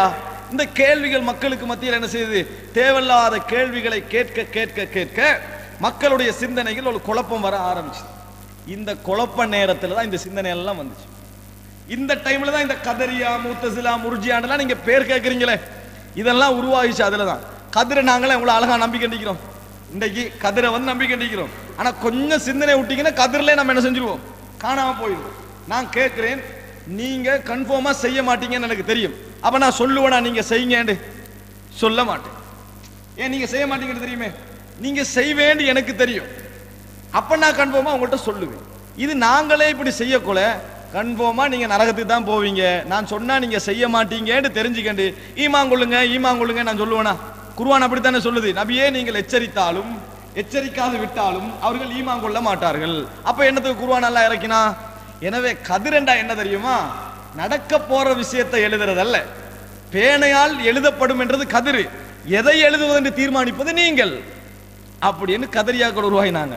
இதெல்லாம் சுருக்கம். நான் உங்களுக்கு அதை பத்தி விரிவுபடுத்துற என்ன நோக்கம், எப்பொழுது அல்லாஹ்வும் ரசூலும் சொல்லுகின்ற விஷயத்தை நாங்கள் பகுத்தறிவுக்கு முரணாக கொண்டு போய் வைக்கணும் என்று நினைச்சீங்களோ, சில விஷயங்கள் இருக்கு சகோதரர்களே, பகுத்தறிவுக்கு நேர் முரண் என்று விளங்கும். பகுத்தறிவுக்கு நேர் முரண் என்று விளங்கும். அது ஒரு நாள் குர்ஆன்லையும் சுன்னாலையும் வராது. ஆனால் பகுத்தறிவால் புரிந்து கொள்ள முடியாத சில விஷயங்கள் இருக்கின்றன. ரெண்டே நீங்க வித்தியாசம் விளங்கிக்கொள்ளணும். பகுத்தறிவாலும் நம்மளால ஜட்ஜ் பண்ண முடியாத சில விஷயங்கள் இருக்கின்றன. அது வேறு, நேரடியாக பகுத்தறிவோடு முரண்படுகின்ற விஷயங்கள் வேறு. இது ரெண்டையும் மோதி இந்த சமுதாயத்திற்குள் வழிகேடுகள் வர ஆரம்பித்தன. அந்த வழிகேட்டுடைய தாக்கத்தை இன்று வரைக்கும் நாங்கள் உணர்ந்து கொண்டிருக்கிறோம். எந்த அளவுக்கு ஒரு கேவலமான ஒரு நிலை உருவாகிச்சுன்னா, நாளை மறுமையில் அல்லாஹ்வை பார்க்க முடியாது. இது முத்தஸிலாக்களுடைய கொள்கை. அஷ்அரியாக்களுடைய கொள்கை அதுதான். ஆனா அது வித்தியாசமான முறையில் பிரட்டி வச்சுக்கிறாங்க. விளங்கிட்டா? எப்படி அஷ்அரியாக்கள்னா நல்லா விளங்கிக்கொள்ளணும். இன்றைக்கு குர்ஆன் சுன்னா பேசக்கூடியவர்கள் தவிர இலங்கையில் இருக்கக்கூடிய அத்தனை பேரும் அஷ்அரியா கொள்கையில் இருக்கிறார்கள். நன்றாக புரிஞ்சு கொள்ளணும். எல்லாரும் அஷ்அரியா கொள்கையில் தான் இருக்கிறார்கள். அல்லாஹ் தஆலா அர்ஷ்ல இருக்கிறான் இல்லைன்னா சொல்லுவாங்க, எல்லா இடத்துல இருக்கிறேன்னா சொல்லுவாங்க. இப்போ அன்புள்ள சகோதரர்களே, அல்லாஹ்வை நாளை மறுமையில் பார்க்க மாட்டார்கள் ஒரு கொள்கையை நீங்க சொன்னீங்கன்னா, நம்ம தொழுது நோம்பு பிடிச்சி அமல் செஞ்சு சொர்க்கம் என்ற எல்லாவற்றையும் விட ஒரு முஸ்லிமுக்கு கிடைக்கக்கூடிய மிகப்பெரிய சந்தோஷம் இது. நான் எவனுக்கு சுஜூது செஞ்சனோ, எவனுக்கு அடிபணிஞ்சனோ, எவனுக்கு கண்ணீர் வடித்தனோ, எவனுக்காக வேண்டி உயிரை இழந்தேனோ அவனை பார்க்கறது தானே. அவனை பார்க்க மாட்டேன்னு சொன்னா எப்படி? அவனை நீங்க பார்க்கவே மாட்டீங்க. பார்க்க இயலாம், மறுமையிலும் பார்க்கலாட்டி எப்ப பார்க்க போறது? இந்த கொள்கை என்ன செய்தார்கள்? விதைத்து விட்டார்கள். அன்புள்ள சகோதரர்கள், இது இரண்டாவது இந்த இஸ்லாமிய அமைப்புக்குள்ளே சிந்தனை ரீதியான சிக்கல்களை கொண்டு வந்து போடுகின்ற விஷயங்கள் ஆரம்பித்தது. ஆனால் இந்த அமைப்புகளுக்குள் பெரும்பாலும் இஹ்லாஸ் உள்ளவர்கள் தான் இருந்தாங்க. ஆனா அறிவுல குர்ஆன் சுன்னா பற்றி அறிவுல தெளிவில்லாதவர்கள் இருந்தார்கள். இரண்டாவது. மூன்றாவது, இந்த சமுதாயத்தில் ஏற்பட்ட, அதான் கிட்டத்தட்ட 4வது 5வது நூற்றாண்டிலே ஏற்பட்ட மிகப்பெரிய வழிகேடு என்ன தெரியுமா? சூபித்துவம். எப்படி? அதுக்கு முன்னால நிறைய பேர் இருந்தாங்க. ஹசனுல் பஸரியை சொல்லுவார்கள், அதே போல ராபியா அவை சொல்லுவார்கள். இன்னும் உள்ள நிறைய பேர் என்ன செய்வாங்க? நிறைய பேர் சொல்லுவார்கள். அவர்கள் எல்லோரும் நல்ல மார்க்கப்பட்டுள்ளவர்களாக, உலகத்தை புறக்கணித்து வாழ்கின்றவர்களாக இருந்தார்கள். ஆனால் இந்த தஸவ்வுப் சூஃபித்துவம் இருக்கிறதே, இந்த தரீகா என்ற சிஸ்டம், இது உருவாகியது 4வது 5வது நூற்றாண்டில் தான். இது உருவாகின பின்னால இந்த இஸ்லாமிய சமுதாயத்தில் ஒரு தரீகா இல்ல, இப்ப என்னீங்க என்று சொன்னா பிரான்ச் எல்லாம் சேர்த்து 1000க்கு மேல வரும். எத்தனை தரீகா? 1000க்கு மேற்பட்ட குஞ்சி குட்டி எல்லாம் தரீகா எல்லாத்தையும் சேர்த்தீங்கன்னு சொன்னா 1000க்கு மேற்பட்ட தரீகாக்கள் வரும். அவ்வளவு தெரியும். மெயினான தரிகா கொஞ்சம் இருக்குது, அதுல பிரான்ச் இருக்குது. அது அல்லாம இதோடய சம்பந்தப்படாம உருவாக்கின தரிகா. நான் பின்னால சில செய்திகளை நான் கொண்டு வந்திருக்கிறேன். அன்புள்ள இந்த தரிகா இருக்குதானே, இவைகளுக்குள் நான் ஆரம்பத்தில் சொன்னனே, அதாவது மோசமான நோக்கம் கொண்டவர்களால் உருவாக்கப்பட்ட தரிகாக்களும் இருக்கின்றன, நன்னோக்கம் கொண்டவர்களால் மக்களை பயிற்றுவிக்க வேண்டும் என்கின்ற நோக்கத்தில் உருவாக்கப்பட்ட தரிகாக்களும் இருக்கின்றன. அன்புள்ள சகோதரிகளே, இவர்களால் இந்த சமுதாயத்தில் விளைந்த விளைவுகள் இருக்கின்றனவே, இரண்டாவது பகுதியால் விளைஞ்ச விளைவை விட மிச்ச பாதிப்பு கூட. அதாவது அல்லாஹ்வை புரிந்து கொள்கின்ற விஷயங்களில் மாற்றங்கள் ஏற்பட்டுச்சு, அவர்களால் நிறைய மக்களுக்கு நன்மைகளும் இருந்தன. ஆனால் இவர்களால் என்ன நடந்தது தெரியுமா? இந்த சூஃபிகளால், இவர்களால் பெருவாரியாக இந்த சமுதாயத்தில் நடந்த மிகப்பெரிய பாதிப்பு, சாதாரண மனிதர்களை நபிமார்களை விட பெரியவர்களாக, கடவுளுடைய அந்தஸ்துக்கு கொண்டு போகக்கூடியவர்களாக உருவாகியதான். சில வேளை சில அறிஞர்கள் அப்படி இல்லை என்று மறுக்கலாம். நேரடி கலந்துரையாடலில் அமர்ந்தால், நேரடி பேச்சுவார்த்தையில் அமர்ந்தால், ஒரு நேரடி விவாதத்தில் அமர்ந்தால் எந்த அளவுக்கு சூபித்துவம் என்ற பெயரில், நல்லவர்கள் என்ற பெயரில் இஸ்லாம் கொச்சைப்படுத்தப்பட்டிருக்கிறது என்பதை என்னால் நிரூபிக்க முடியும். அன்புள்ள அவ்வளவுக்கு என்னது, நீங்கள் இன்றைக்கு மக்களுக்கு மத்தியில் ஒரு சர்வசாதாரண நீங்க சொல்லி பாருங்க பாபம், எந்த அளவுக்கு ஆயிட்டாங்கன்னா உங்களுக்கு தெரியும். இதே ஊர்ல நடந்த ஒரு சம்பவம் உங்களுக்கு தெரியும். அதாவது சர்வசாதாரணமான அடிப்படை உள்ளவர்களும் சிந்திக்கிறது அந்த மக்கள் சிந்திக்கலையே. ஏன் அவங்க கெட்ட நோக்கம் உள்ளவர்களா இல்ல நல்ல நோக்கம் உள்ளவர்கள்? ஏன் அப்படி ஒரு ஃபிட் கொடுக்கப்பட்டிருக்கு? என்ன, கபரில் வைக்கப்பட்டவரிடத்தில் கேள்வி கேட்கப்படுது, என்னது மன் ரப்புக்க, உமது இறைவன் யார் என்று சொல்லி. அடிப்படையில் உள்ள சின்ன ஒரு சாதாரண முஸ்லிம் கூட என்ன சொல்லுவான்? ரப்பி அல்லாஹ், என ரப்பு வந்து அல்லாஹ்னு சொல்லுவான். அவர் என்ன சொல்றாரு? பா வலியுல்லா, பா அப்துல்லா என்றார். இல்லைதானே? அவர் பேர் அல்லாஹ் வந்து சேகுதான் என்றார். அப்படி சொல்றாரு. சொன்ன உடனே மலக்கு திருப்பி கேட்கிறாரு, கொஞ்சம் நல்லா சொல்லுங்க மாதிரி எனக்கு திருப்பி கேட்கிறாரு, உங்களுடைய இறைவன் யார்? மறுபடியும் சேக்கிட்ட பேரை சொல்றாரு. மூன்றாம் முறை சேக்கிட்ட பேரை சொல்றாரு. இது எப்படி தெரிய வருதான் தெரியுமா? அந்த மக்கள் எல்லாம் அந்த ஷேகோட பிரவுனு குந்தி கட்டிக்கிறாங்க. அவர் திடீர்னு சுபஹானல்லான்றாரு, பொறவு அல்ஹம்துலில்லாஹ்ன்றாரு. என்னடான்னு பார்த்தா மலக்கு கேட்ட டைம்ல இவர் அல்லாஹ்னு சொல்லாம ஏண்ட பேரை சொல்லிட்டாரு. அதான் நான் பயந்துட்டு பொறவு என்னடா மலக்கு போய் அல்லாஹ்ட்ட சொன்ன உடனே அல்லாஹ் தஆலா சொல்றான், அவர் சொன்ன சரிதான். ஏண்டா அதாவது ரசூலுல்லாஹ் என்ற ஹபீபு, நீங்க மஹ்பூபு அப்படின்னு ஒரு பேர் சொன்னார்களாம் என்று சொல்லி திருப்பி வந்து மலக்கு ஓகே நம்ம கேள்வி கேட்டதுல பிழை விட்டோம் என்று ஏத்துக்கண்டார் என்கின்ற செய்தியை அந்த ஷேக் சொன்னார். நாங்க சொல்லல, பகிரங்கமாக இங்க என்ன செய்தாங்க, சொன்னார்கள். இது விளங்கிச்சா உங்களுக்கு? இது நாங்க தெளிவா விளங்கப்படுத்தினோம். அன்பாக ஏசாமி இதை கொஞ்சம் யோசிங்கன்னு விளங்கப்படுத்தினோம். யாரா யோசிச்சாங்களா? அவர் பொய்யா சொல்லல, சொன்ன மௌலவியும் பொய்யா சொல்லல. அது நூலோட தான் சொன்னார்னு நூலுடைய பக்கத்தை நாங்க சொன்னோம், அவங்க சொல்லல.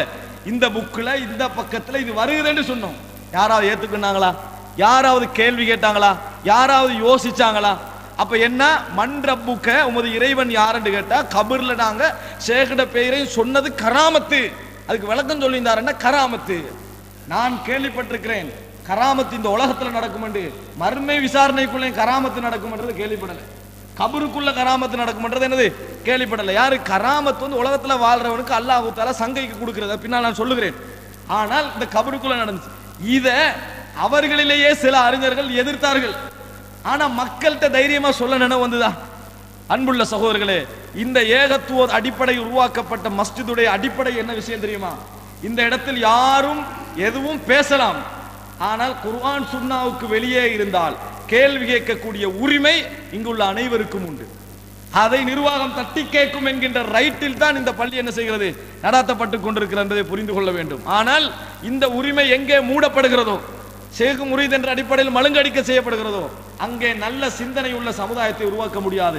இன்னொன்றையும் புரிந்து கொள்ள வேண்டும், இன்றைய தலைமுறையை வேண்டுமென்றால் தரிகாக்குள் அடக்கிவிடலாம், நாளைய தலைமுறை அதில் நிற்காது. இந்த மாதிரி சிந்தனையை மழுங்கடிச்சா என்ன செய்யாது, நிற்காது என்பதை புரிந்து கொள்ள வேண்டும். அப்ப இவ்வளவு தெளிவாக சொல்லியும் அவர்களுக்கு ஏன் விளங்கல? ஒரு சகோதரரோடு ஒரு மார்க்க அறிஞரோடு பேசுகிறோம், இந்த விஷயத்தை சொல்றோம், அவர் சொல்றார் அப்படி அந்த கிதாபுல இருக்காது. இப்ப நான் சொல்றேன் பக்கம் பாகத்தோட இந்த இருக்குது. அப்படி இருந்தால் நான் அதையும் ஏற்றுக்கொள்ள தயார். அப்படி இருந்தால் நான் அதையும் ஏற்றுக்கொள்ள தயார். காரணம், அவர்கள் சும்மா சொல்லி இருக்க மாட்டார்கள். அப்ப இந்த அளவுக்கு ஒரு வழிகேடு வருவதற்கு என்ன காரணம்? இது சரியாண்டி யாராவது சொல்லலுமா? இதுல கொதிச்செழுந்தவர் யாரு? குர்ஆன் சுன்னா அடிப்படையில் வாழ்கிற ஒரு இல்ல, ஒரு தப்லீக் சகோதரர் தான் இந்த விஷயத்தை இப்படி பேசுறாங்களேன்னு கொதித்திருந்தாரு. என்னடா இப்படி பேசுறாங்க, கொஞ்சம் அறிவில்லையான்னு கொதிச்சிருந்தாங்க. காரணம் என்ன, அவருக்கே விளங்குது இது என்னடா இப்படி பேசக்கூடாதுன்னு விளங்குது. இருந்தும் கூட என்ன செய்யவில்லை, புரிந்து கொள்ள முடியவில்லை. இது கோபத்துல பேசுறதா? இல்லை, ஒரு நாளும் இல்லை. இது நீங்க நல்ல முறையில் சிந்திச்சீங்கடா, இதால எங்களுக்கு எந்த லாபமும் இல்லை. இந்த இடத்தை கொஞ்சம் யோசிச்சு பாருங்க, இந்த அளவுக்கு நம்ம இருக்கலாமா? அல்ல இதுக்கு பதில் ஒன்று சொல்லணும். எப்படி? ஆம், கபருக்குள்ளே நம்ம அப்படி சொல்லுவோம், அல்லது அப்படி செய்வது கராமத்து அப்படின்னு சொல்லணும். அப்படின்னு சொல்றாங்க இல்ல. அன்புள்ள சகோதரர்களை, இது இந்த சூபித்துவத்தின் அடிப்படையில் இந்த சமுதாயத்தில் ஏற்பட்ட ஆக மோசமான பாதிப்புகளில் உண்டு. இந்த பாதிப்பு மட்டுமல்ல, ஷேக்மார்களிடத்தில் வித்தியாசமான ஏதாவது தன்மைகள் இருக்குமோ, வித்தியாசமான ஏதாவது விஷயங்கள் இருக்குமோ என்று பயந்தார்கள். கராமத்துக்கு தவறான நம்பிக்கை எல்லாம் கொடுத்தார்கள். அன்புள்ள சகோதரர்களே, தௌஹீத்வாதிகள் அவுலியாக்களை நிராகரிக்கிறார்கள், கராமத்தை நிராகரிக்கிறார்கள், அப்படி என்றெல்லாம் சொல்கிறார்கள். அந்த ஒரு அடிப்படையை புரிந்து கொள்ள வேண்டும். நாங்கள் ஒரு நாளும் அவுலியா என்ற வார்த்தையை நிராகரிக்கவில்லை. அவுலியா உர் ரஹ்மான், இறைவனுக்கென நேசர்கள் இருக்கிறார்கள் என்று நாங்கள் நிராகரிக்கவில்லை. ஆனால் அந்த நேசர்கள் யார் என்பதை நாங்கள் தெளிவாக இருக்கிறோம். அந்த நேசர்கள் யார் என்பதில் நாங்கள் தெளிவாக இருக்கிறோம். ஒருவரை இறை நேசர் என்று தீர்மானிப்பதற்கு மிகவும் அருகதையுடையவர் யாரு? அல்லாஹ்வுடைய தூதர். அவர்தான் அல்லாஹ்வின் வகையை எடுத்து சொல்லுவார். அல்லாஹ்வுடைய தூதர் ஒருவரை இறை நேசர் என்று கருத்துப்பட சொல்லி இருந்தால் நாங்கள் அதுல எந்த மாற்றமும் செய்ய மாட்டோம். நாங்கள் நபித்தோழர்களை இறை நேசர்கள் என்றோம். எவர்கள்லாம் இஸ்லாத்தில் மரணிக்கிறார்களோ அந்த நபித்தோழர்களை நாங்கள் இறை நேசர்கள் என்றோம். நபிமார்களை இறை நேசர்கள் என்கிறோம். அதுக்கு முந்தைய காலத்திலே வாழ்ந்த மரியம் அலைஹிஸ்ஸலாம், அவர் யாரு? நபியா? இறைநேசர். உம்மி மூசா, மூசாவுடைய தாயாரை இறைநேசர் நாங்க சொல்றோம். ஹவ்வா அலைஹிஸ்ஸலாம், அவர் யார்? நபியா? நம்ம இறைநேசர் என்று சொல்றோம். அதே போல கௌபாசிகள் நபியா? நம்ம இறைநேசர் என்று சொல்றோம். நபிமார்களை மட்டுமல்ல, நாங்கள் இறைநேசர்கள் நிறைய பேரை சொல்லிக்கிறோம். ஜுரைஜ சொல்றோம், இறைநேசர் என்று சொல்லிக்கிறோம். ரசூலுல்லாஹ் பிற்காலத்தில் வாரன்னு சொன்னாங்க. உவைசல் கர்னி நபியா? நாங்க இறைநேசர் என்று சொல்லித்தான் இருக்கிறோம். மஹதி நபியா? நாங்க இறைநேசர் என்று சொல்லித்தான் இருக்கிறோம். தஜ்ஜாலை ஒரு மனிதர் என்ன செய்வாரு? தைரியமா பேத்து எதிர்கொள்வான் ரசூலுல்லாஹ் பாராட்டி சொன்னார்கள். அவரை நாங்க இறைநேசர் என்று சொல்லித்தான் இருக்கிறோம். நாங்கள் இறைநேசர் என்பதில் முரண்படவில்லை. இறைநேசர்கள் என்று அல்லாஹ்வுடைய தூதர் ஒருவரை தீர்மானித்து விட்டால் அவர் இறைநேசர் தான். அந்த இறைநேசருக்கு இறைவன் கண்ணியப்படுத்தும் முகமாக சில இடங்களில் வழங்குகின்ற உதவியைத்தான் கராமத் என்று சொல்றோம். கராமத் என்ற சங்கை, கராமத்தையும் நாங்கள் மறுக்கவில்லை. கராமத் என்ன? சங்கை. அது என்ன சங்கை? உதாரணமா பாருங்க, மரியம் அலைஹிஸ்ஸலாத்துக்கு அல்லாஹ் தஆலா கொடுத்தது ஒரு கராமத்தா இல்லையா? அவரை கிடைச்ச அது மூஜிதான் சொல்லல, நபியா? இல்ல. அது எப்படி? ஒரு அல்லாஹ் கொடுத்த ஒரு சங்கை. அதனால அல்லாஹ் தஆலா சந்தை இல்லாம குழந்தை பிறக்க வச்சா. அதே போல மூசா அலைஹிஸ்ஸலாம் தாய்க்கு ஒரு அல்லாஹ் தஆலா சங்கைப்படுத்தும் முகமாக நைல் நதியில அவர் மூசா அலைஹிஸ்ஸலாத்தை காப்பாத்தினதை பார்க்கிறோம். கௌபாசிகள் குகைவாசிகள் கல்ல செஞ்சது, அது என்ன? கராமத்தான். ஜுரைஜ் குழந்தையோட பேசினார்னு செய்தியை பார்க்கிறோம், அது ஒரு கராமத்தான். அதே போல கிடங்கு வாசிகள், அதுல ஒரு குழந்தை என்ன செய்து தாயோட பேசுது, கராமத்தான். மறுக்கல நாங்க. ஆனால் ஒருவருக்கு இப்படி ஒரு செய்தி நடந்தது என்றதெல்லாம் உட்டடிச்சு ஏற்றுக்கொள்ள மாட்டோம். அது ஏற்றுக்கொள்றதுக்கு அறிவிப்பாளர் வரிசையோடு ஆதாரபூர்வமான நிகழ்வோடு நேரடியாக கண்ட சாட்சிகள் இருந்தால் ஏற்றுக்கொள்ளும். நான் உங்களுக்கு பின்னால சொல்லி காட்டுகிறேன் சில கராமத்துக்களை. அன்புள்ள சகோதரர்களே, கராமத் என்றால் ஒரு நல்ல மனிதனுக்கு அல்லாஹ் தஆலா அவருடைய உதவிக்காக செய்யக்கூடிய, அவனுடைய கௌரவத்துக்காக செய்யக்கூடிய ஒரு ஒரு ஒரு அவன் கிஃப்ட் மாதிரி. அவர் நினைச்சு இப்ப இவங்க எப்படி நம்பி வச்சுக்கிறாங்க தெரியுமா? கையில வச்சுக்கிறாங்க. கவனம், அவர்கிட்ட கம்பு ஒன்று இருக்குது, கிட்ட போனா 10 வச்சிருவாரு, விளங்கிட்டானே? அது கராமத்து கம்பு. இப்படி நம்பி வச்சுக்கிறாங்க. மூசா அலைஹிஸ்ஸலாத்துக்கு அல்லாஹ் தஆலா ஒரு கம்பை கொடுத்தான். அந்த கம்பை கொடுக்கவே அல்லாஹ் தஆலா கேட்கிறான், உங்க கையில என்ன இருக்குது? கம்பு. என்ன செய்வீங்க? என்ன செய்வீங்க நீங்க? இதை நான் ஆடு மாடு மேய்க்கிறது பயன்படுத்த இலைகளை பிச்சு போடுவேன்னு சொல்றாரு. இந்த கம்போட பிறவுண்ட சமுதாயத்தில் போராட்டத்தில் இருக்கிறாரு. பாம்பா சுத்துது எல்லாம். ஏற்கனவே அந்த கம்பு போட்டு பாம்பாகிச்சு தெரியும் மூசா அலைஹிஸ்ஸலாத்துக்கு. 2வது முறை கம்பை போட வேண்டியதானே? அவர் போடல. ஏன்? அவருக்கு கம்புல நம்பிக்கை இல்லை. அவருக்கு கம்புல நம்பிக்கை இல்லை. கம்பை குடைத்த இறைவனில் தான் நம்பிக்கை. எங்களுக்கு ஒரு முறை பாம்பாயிச்சா அவருக்கு பேர் சூட்டிடுறாங்க, மந்திர கம்பு இருக்குது அவருக்கு என்ன? மந்திர கம்பு இருக்குது அப்படி என்று பேர் சூட்டி மந்திர அவுலியா அவருக்கு பேர், விளங்கிட்டானே? கம்ப அவுலியா அப்படின்னு ஒரு பேர் வச்சிருது. ஏன்? அவர்கிட்ட மந்திர கோழிக்கிறவர் அப்படியே வச்ச. மூசா அலைஹிஸ்ஸலாம் சும்மா வைக்கிறாரு. மூசாவையோட கையில இருக்கிறத போடுங்கன்றாங்க. அதுக்கு பிறகு அவர் போட்டாரு பாம்பை. கடலுக்கு முன்னுக்கால அதே கம்போட தான் நிக்கிறாரு, சும்மா தான் நிக்கிறாரு. இன்னமா ஐயா ரப்பி சயஹ்தீன், என்னோட எனது இறைவன் இருக்கிறான், வழிகாட்டுவான். என்னோட எனது கம்பு இருக்கிறது, நான் உங்களை காப்பாற்றுவேன்னு சொல்லல. அல்லாஹ் தஆலா போடுங்கன்னு கம்பை போட்டார். கம்பை அவர் நம்பவில்லை. எந்த நல்ல மனிதர்களும் அல்லாஹ் ஒரு அற்புதத்தை நிகழ்த்தினால் அதை நம்புறதில்லை. அல்லாஹ்வால எனக்கு கிடைச்ச ஒரு உதவி என்று தான் என்ன செய்வாரு, நினைப்பாரு. இதில் நாங்கள் முரண்படவில்லை. நல்லவர்கள் இல்லை என்று சொல்லவும் இல்லை, நல்லவர்களுக்கு கராமத் இல்லை என்று சொல்லவும் இல்லை. ஆனா நீங்க என்ன சொல்றீங்க தெரியுமா, நீங்களாக கொஞ்சம் பேருக்கு நல்ல பேர் கொடுத்திக்கிறீங்க. அல்லாஹ்வும் சொல்லல, அவருடைய தூதரும் சொல்லல. அல்லாஹ்வும் சொல்லல, அவருடைய தூதரும் சொல்லாதவர்களுக்கு நாங்கள் நல்ல பேர் என்று கொடுத்திருக்கோம். என்ன நினைக்கலாம், நாங்கள் அவர் நல்லவராக இருக்கலாம், நல்லவராகத்தான் அவர் இருக்க வேண்டும், அவருடைய நடவடிக்கைகள், அவருடைய எழுத்துக்கள், அவருடைய பேச்சுக்கள் அப்படி நாங்க நினைக்கிறோம். நபி அவங்க சொல்றாங்க, நீங்க யாரையாவது சுத்தப்படுத்தினால், தூய்மைப்படுத்தினால் அவரை பாராட்டுங்க. ஹஸிபுஹு ஹாக்கதா, நான் அப்படித்தான் நினைக்கிறேன்.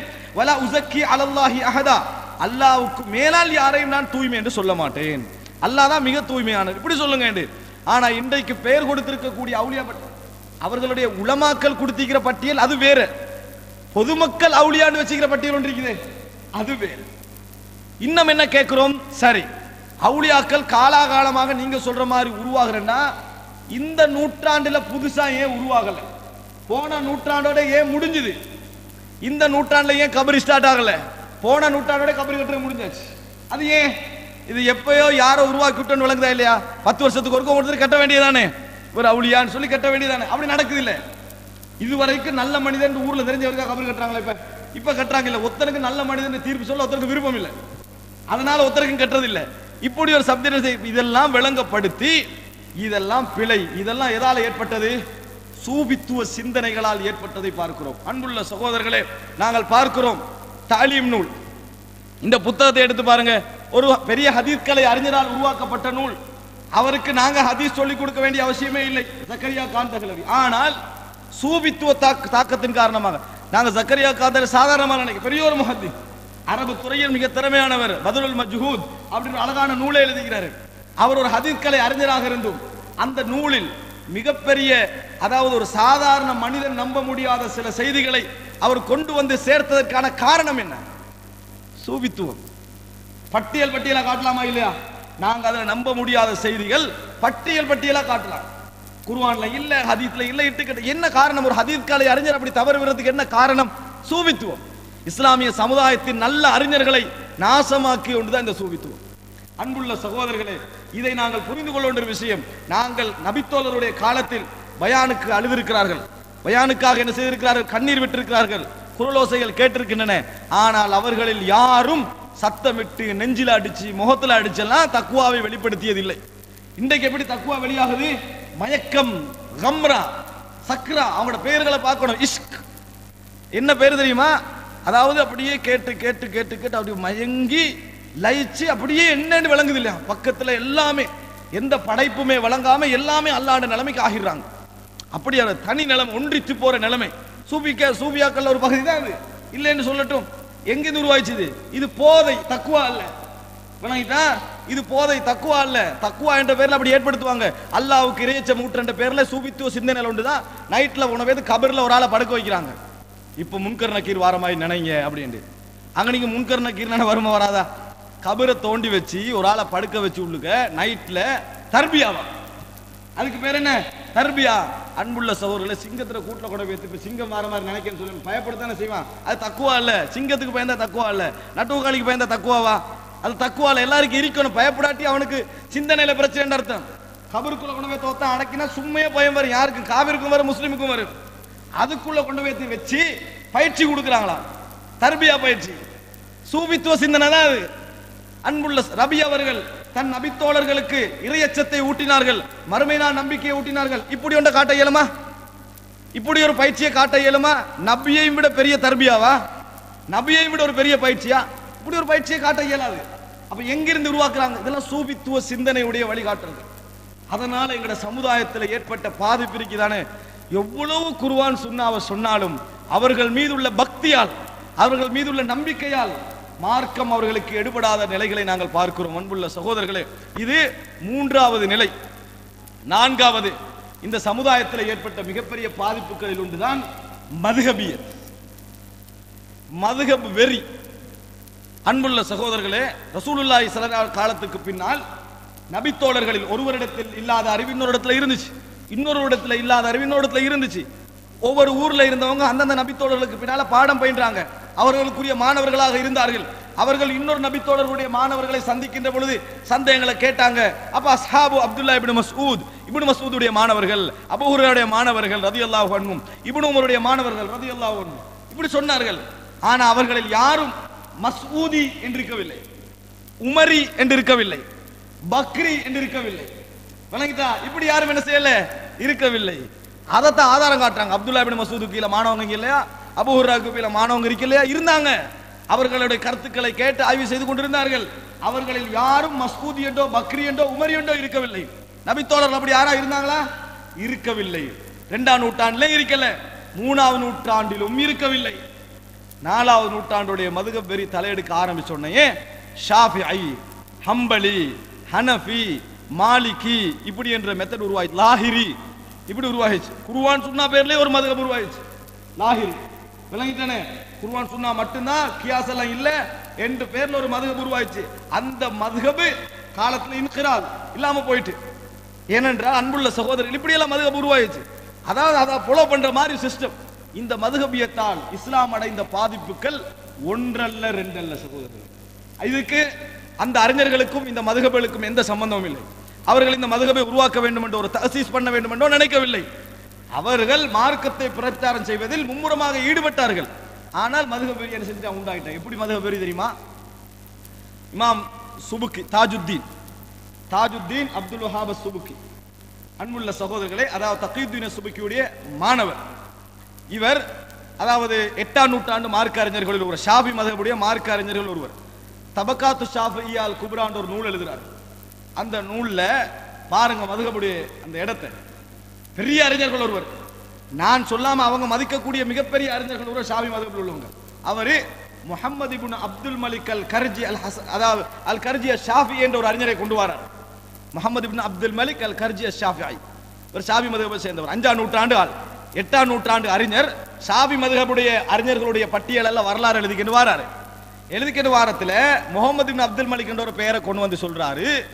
இவர் கானலா குனூத்து ஃபீ ஸலாத்தில் ஃபஜ்ர், சுபஹ் தொழுகையில குனூத் ஓத மாட்டார். இவர் சுபஹ் தொழுகையில குனூத் ஓத மாட்டார். ஷாஃபி மதுஹப் மார்க்க அறிஞர். இவர் சுபஹ் தொழுகையில குனூத் ஓத மாட்டார். இவரிடத்துல கேட்கப்பட்டா ஏன் நீங்க ஓதுறீங்களே என்று கேட்கப்பட்டால் இமாம் ஷாஃபி சொல்லி இருக்கிறார், இதா சஹல் ஹதீஸ் ஃபஹுவ மதுஹபி, ஹதீஸ் சஹீஹாயினா அதான் ஏண்ட மதுஹப் என்று சொல்லிக்கிறாரு. அதனால நான் என்ன செய்ய மாட்டேன், இது சம்பந்தமா எந்த சஹீஹான ஹதீஸும் இல்லை, நான் ஓத மாட்டேன்றார். இத சுபுக்கி கொண்டு போட்டுட்டு எப்படி இவர் ஷாஃபி மதுஹப்ல இருப்பார்னு கேக்குறார். சுபுக்கி பெரிய ஒரு அறிஞர், நாங்கெல்லாம் அவங்களுக்கு கிட்ட நிக்க முடியாத அளவுக்கு பெரிய மார்க்க அறிஞர், அதுல எந்த சந்தேகமும் இல்லை. இமாம் சுபுக்கி நம்ம கால் தூசை கூட வரமாட்டோம், அந்த அளவுக்கு மார்க்க அறிஞர். அதுல நாங்க சொல்ல இதுல வித்தியாசம் இல்லை. ஆனால் இவ்வளவு பெரிய அறிஞரை எது மோசமான ஒரு படத்தை காட்டுது, மோசமான ஒரு பிக்சரை கொண்டு வந்து வைக்குது மதுஹபியத். அவர் என்ன எழுதுறாரு தெரியுமா? அதுல எழுதுறார், எப்படி இவர் ஷாஃபி மதுஹப்ல இருந்து கொண்டு குனூத் ஓதாம இருப்பாரு. கேட்டா ஷாஃபி மதுஹப் அடிப்படையில் புத்தகம் எழுதுறாரு, ஷாஃபி மதுஹப் அடிப்படையில் தீர்ப்பு சொல்றாரு, ஆனா குனூத் ஓதுறாரு இல்ல அப்படி என்று சொல்லி கடுமையாக கண்டித்து அந்த நூல்ல எழுதுவதை நாங்கள் பார்க்கிறோம். மறுக்க முடியுமா? அப்ப ஷாஃபி மதுஹப்ல இருக்கிறேன்னா சரியோ பிழையோ குனூத் ஓதணும், இல்லாட்டி வெளியே போ. அப்ப என்ன சொல்றாங்க கேட்டா 4 மதுஹபுகளும் ஒன்றுதான் என்றாங்க. ஹனபி மதுஹப்ல குனூத் இல்ல. அப்ப பேசாம முஹம்மது அப்துல் மலிக்கை ஏற்றுக்கொள்ள வேண்டியதானே? ஏற்றுக்கொள்ளல. விளங்கிட்டா? ஹம்பலி மதுஹப்ல குனூத் இல்ல, அப்ப ஏற்றுக்கொள்ள வேண்டியதானே? ஏற்றுக்கொள்ளல. மாலிக் மதுஹப்ல விரும்பினா ஓதலாம், ஓதாம இருக்கலாம், ஏற்றுக்கொள்ள வேண்டியதானே முஹம்மது அப்துல் மலிக்க? எப்படி ஷாஃபி மதுஹப்ல இருப்பாரு? மதுஹபியத்தை பாத்தீங்களா? இன்றைக்கு குர்ஆன் சுன்னால பிரச்சாரம் ஆரம்பிக்கப்பட்டதனால 4 மதுஹபுகளும் ஒன்று என்றாங்க. குர்ஆன் சுன்னா இல்லாம இருந்த டைம்ல இந்த 4 மதுஹபுகளும் பட்ட பாடி சண்டை சச்சரவு. ரசூலுல்லாஹி ஸல்லல்லாஹு அலைஹி வஸல்லம் சொன்னார்களாம், எனது உம்மத்திலே என்னது முஹம்மது இப்னு இத்ரீஸ் ஷாஃபி என்ற ஒருவர் உருவாகுவார். விளங்கிட்டானே? அவர் எப்படி சிராஜ் உம்மத்தி என்ற உம்மத்திலே சிராஜ் ஒளி. அபூ ஹனீஃபா உருவாகுவார், அவர் ஷைத்தானை விட மோசமானவர், ஷைத்தானை விட பாதிப்பானவர். யார் உருவாக்கினது? மதுஹபியத்து வெறியால் உருவாகினதுதான் இது. இமாம் அபூ ஹனீஃபாவை தாழ்த்தி இமாம் ஷாஃபியை உயர்த்தி இந்த ஊரை எடுங்களே, ஒரு 20 வருஷத்துக்கு முந்தி பாருங்க எல்லா தரிகாக்குள்ள எத்தனை சண்டை இருந்தீங்க. இப்ப பாருங்க எந்த தரிகாவும் வரல. ஏன்? குர்ஆன் சுன்னான்னு வருது, அதை எதிர்க்கிறா முதல் டார்கெட். இப்ப என்ன சப்ஜெக்ட்? குர்ஆன் சுன்னால எதிர்க்கிறவங்களை நாங்க எதிர்க்கணும், எங்களுடைய பிரச்சனைகளை மறந்து ஒன்றுபடுவோம். இந்த ஊருக்கே ஒத்து வராத தரிகா வந்தாலும் அது நம்மளுக்கு பிரச்சனை இல்லை. நீங்க யார் எதிர்க்கிறீங்க? இவங்கள தானே, ரைட், வாங்க. இவங்களை எதிர்க்கிற நீங்க வாங்க. அப்ப இது கொள்கையா? அன்புள்ள சகோதரர்களே, இந்த நிலைமை வந்ததுக்கு காரணம் என்ன? மதுஹபியத், வேற ஒன்றும் இல்லை. இந்த மதுஹபியத்தால் இந்த பாதிப்பு எல்லாம் வருவதற்கு காரணமாக இருந்ததை பார்க்கிறோம். அன்புள்ள சகோதரர்களே, இப்ப நாங்க புரிஞ்சுக்கொள்ளணும், இந்த நாளையும் இந்த சமுதாயத்தில் நாங்கள் பிரச்சாரம் செய்து நீக்காது விட்டால் ஒரு நாளும் என்ன செய்யாது, இந்த சமுதாயத்துடைய வெற்றி, அல்லாஹ்வுடைய உதவி எங்களுக்கு வந்து சேராது சகோதரர்களே. நான் அல்லாஹ்வுடைய வார்த்தைகளை வைத்து சொல்லுகிறேன். இப்ப இவங்க நினைக்கலாம் ஒரு நாள் நடக்காது. இது 50 வருஷத்துக்கு முந்தி ஆரம்பிக்கப்பட்ட பிரச்சாரம். இது வளர்ந்து கொண்டுதான் போகிறதே, ஒரு நாள் என்ன செய்யல, குறையல்ல. இதுக்காக வேண்டி அடிபட்டிருக்கிறார்கள், உயிரிழந்திருக்கிறார்கள், எல்லா விதமான பாதிப்பு நடந்தும் எல்லின் முனையளவிலும் இந்த பிரச்சாரத்தை பின்தங்க முடிய செய்யவில்லை என்ற காரணம், இதுல ஒரு ஆள் தட்டி ஒரு ஆள் உண்டாரு. 5 பேர் போனா 5 பேர் வருவாங்க. இது அல்லாஹ்வுடைய ஹக் என்பதை புரிந்து கொள்ள வேண்டும். அன்புள்ள சகோதரர்களை, இந்த நிமிடம் நீங்கள் நினைத்து பாருங்கள். இந்த அடிப்படையில் 4 விஷயத்தை நான் சொல்லிக்கிறேன். இந்த 4 உள்ளவங்களும் ஒரு விஷயத்தை தூக்கி பிடிப்பாங்க. என்ன விஷயம் தெரியுமா? இப்பதான் தலைப்புக்கு வர நினைச்சிடக்கூடாது. ஒரு விஷயத்தை தூக்கி பிடிப்பாங்க. சஹாபாக்கள் எப்படி இருந்தார்கள் தெரியுமா? இமாம்கள் எப்படி இருந்தார்கள் தெரியுமா? அதில் தான் நாங்கள் இருக்கிறோம். எல்லாரும் சூஃபியாக்கள், சாபி மத, ஹனபி மத, ஹம்பலி மத, எந்தெந்த மதுஹப்ல உலகத்தில் என்னென்னதெல்லாம் இருக்குதோ எல்லாரும் ஷியாக்களை தவிர மற்ற எல்லோரும் நபித்தோழர்களுடைய காலத்தில் அஹ்லு சுன்னா வல் ஜமாஅ சலஃபுகள் எப்படி இருந்தார்கள் தெரியுமா? இப்படித்தான் இருந்தார்கள் அப்படின்னு எல்லாருமே என்ன செய்றாங்க, முன்னோர்கள் இப்படித்தான் இருந்தார்கள் என்று சொல்லுவதை பார்க்கிறோம். அன்புள்ள சகோதரர்களே, இது எல்லாரும் சொல்லலாம். ஆரம்பத்தில் நபித்தோழர்கள் நிச்சயமா ஹக்கில தான் இருந்திருப்பாங்க ரசூலுல்லாஹ்களோட. ஆனால் எல்லாரும் இந்த வார்த்தையை சொல்லலாம். இந்த வார்த்தைக்கு ஆதாரமாக எதையுமே என்ன செய்ய முடியாது, சொல்ல முடியாது.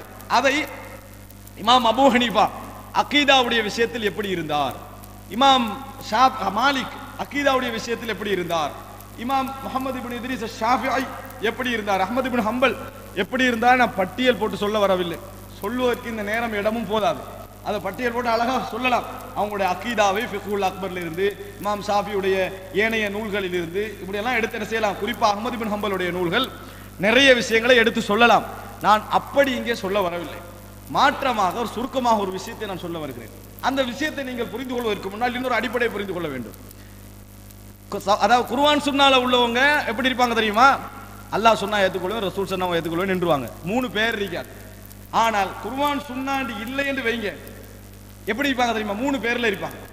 அவங்களுக்கே தெரியாம படிச்சவங்கள்ட்ட கேட்டா சொல்லுவாங்க, நாங்க வந்து மதுஹப்ல ஷாஃபி, அகீதால அஷ்அரி, தரீகால காதிரி. 3 பாத்தீங்களா? எப்படி? நாங்க மதுஹப்ல வந்து ஷாஃபி, அகீதால அஷ்அரி, தரீகால காதிரி. அல்லது நாங்க மதுஹப்ல ஹனஃபி, நாங்க மதுஹப்ல ஹனஃபி, அகீதால மாத்ரூதி, விளங்கிட்டா? தரீகால நக்ஷபந்தி அல்லது காதிரி, அப்படி வந்து இப்படிதான் எல்லாரும் இருக்கிறாங்க. இப்ப ஒரு 50 வருஷம் போன பிறகு இன்னைக்கு நிறைய இளைஞர்கள் இருப்பாங்க, அவங்க தரீகா தெரியாது. நாங்க வந்து மதுஹப்ல ஷாஃபி, விளங்கிட்டானே, அகீதால அஷ்அரி அல்லது அஷ்அரி என்று சொல்ல தெரியாது, அந்த நம்பிக்கையில இருப்பாங்க. இப்படித்தான் இருக்கு 3. இமாம் ஷாஃபிக்கு அகீதா இல்லையா? இமாம் ஷாஃபிக்கு அகீதா இல்லையா நினைக்கிறேன், இருக்குது. ஆனா அது இமாம் ஷாஃபியோட அகீதால தான் அஷ்அரியா இருந்தாரு.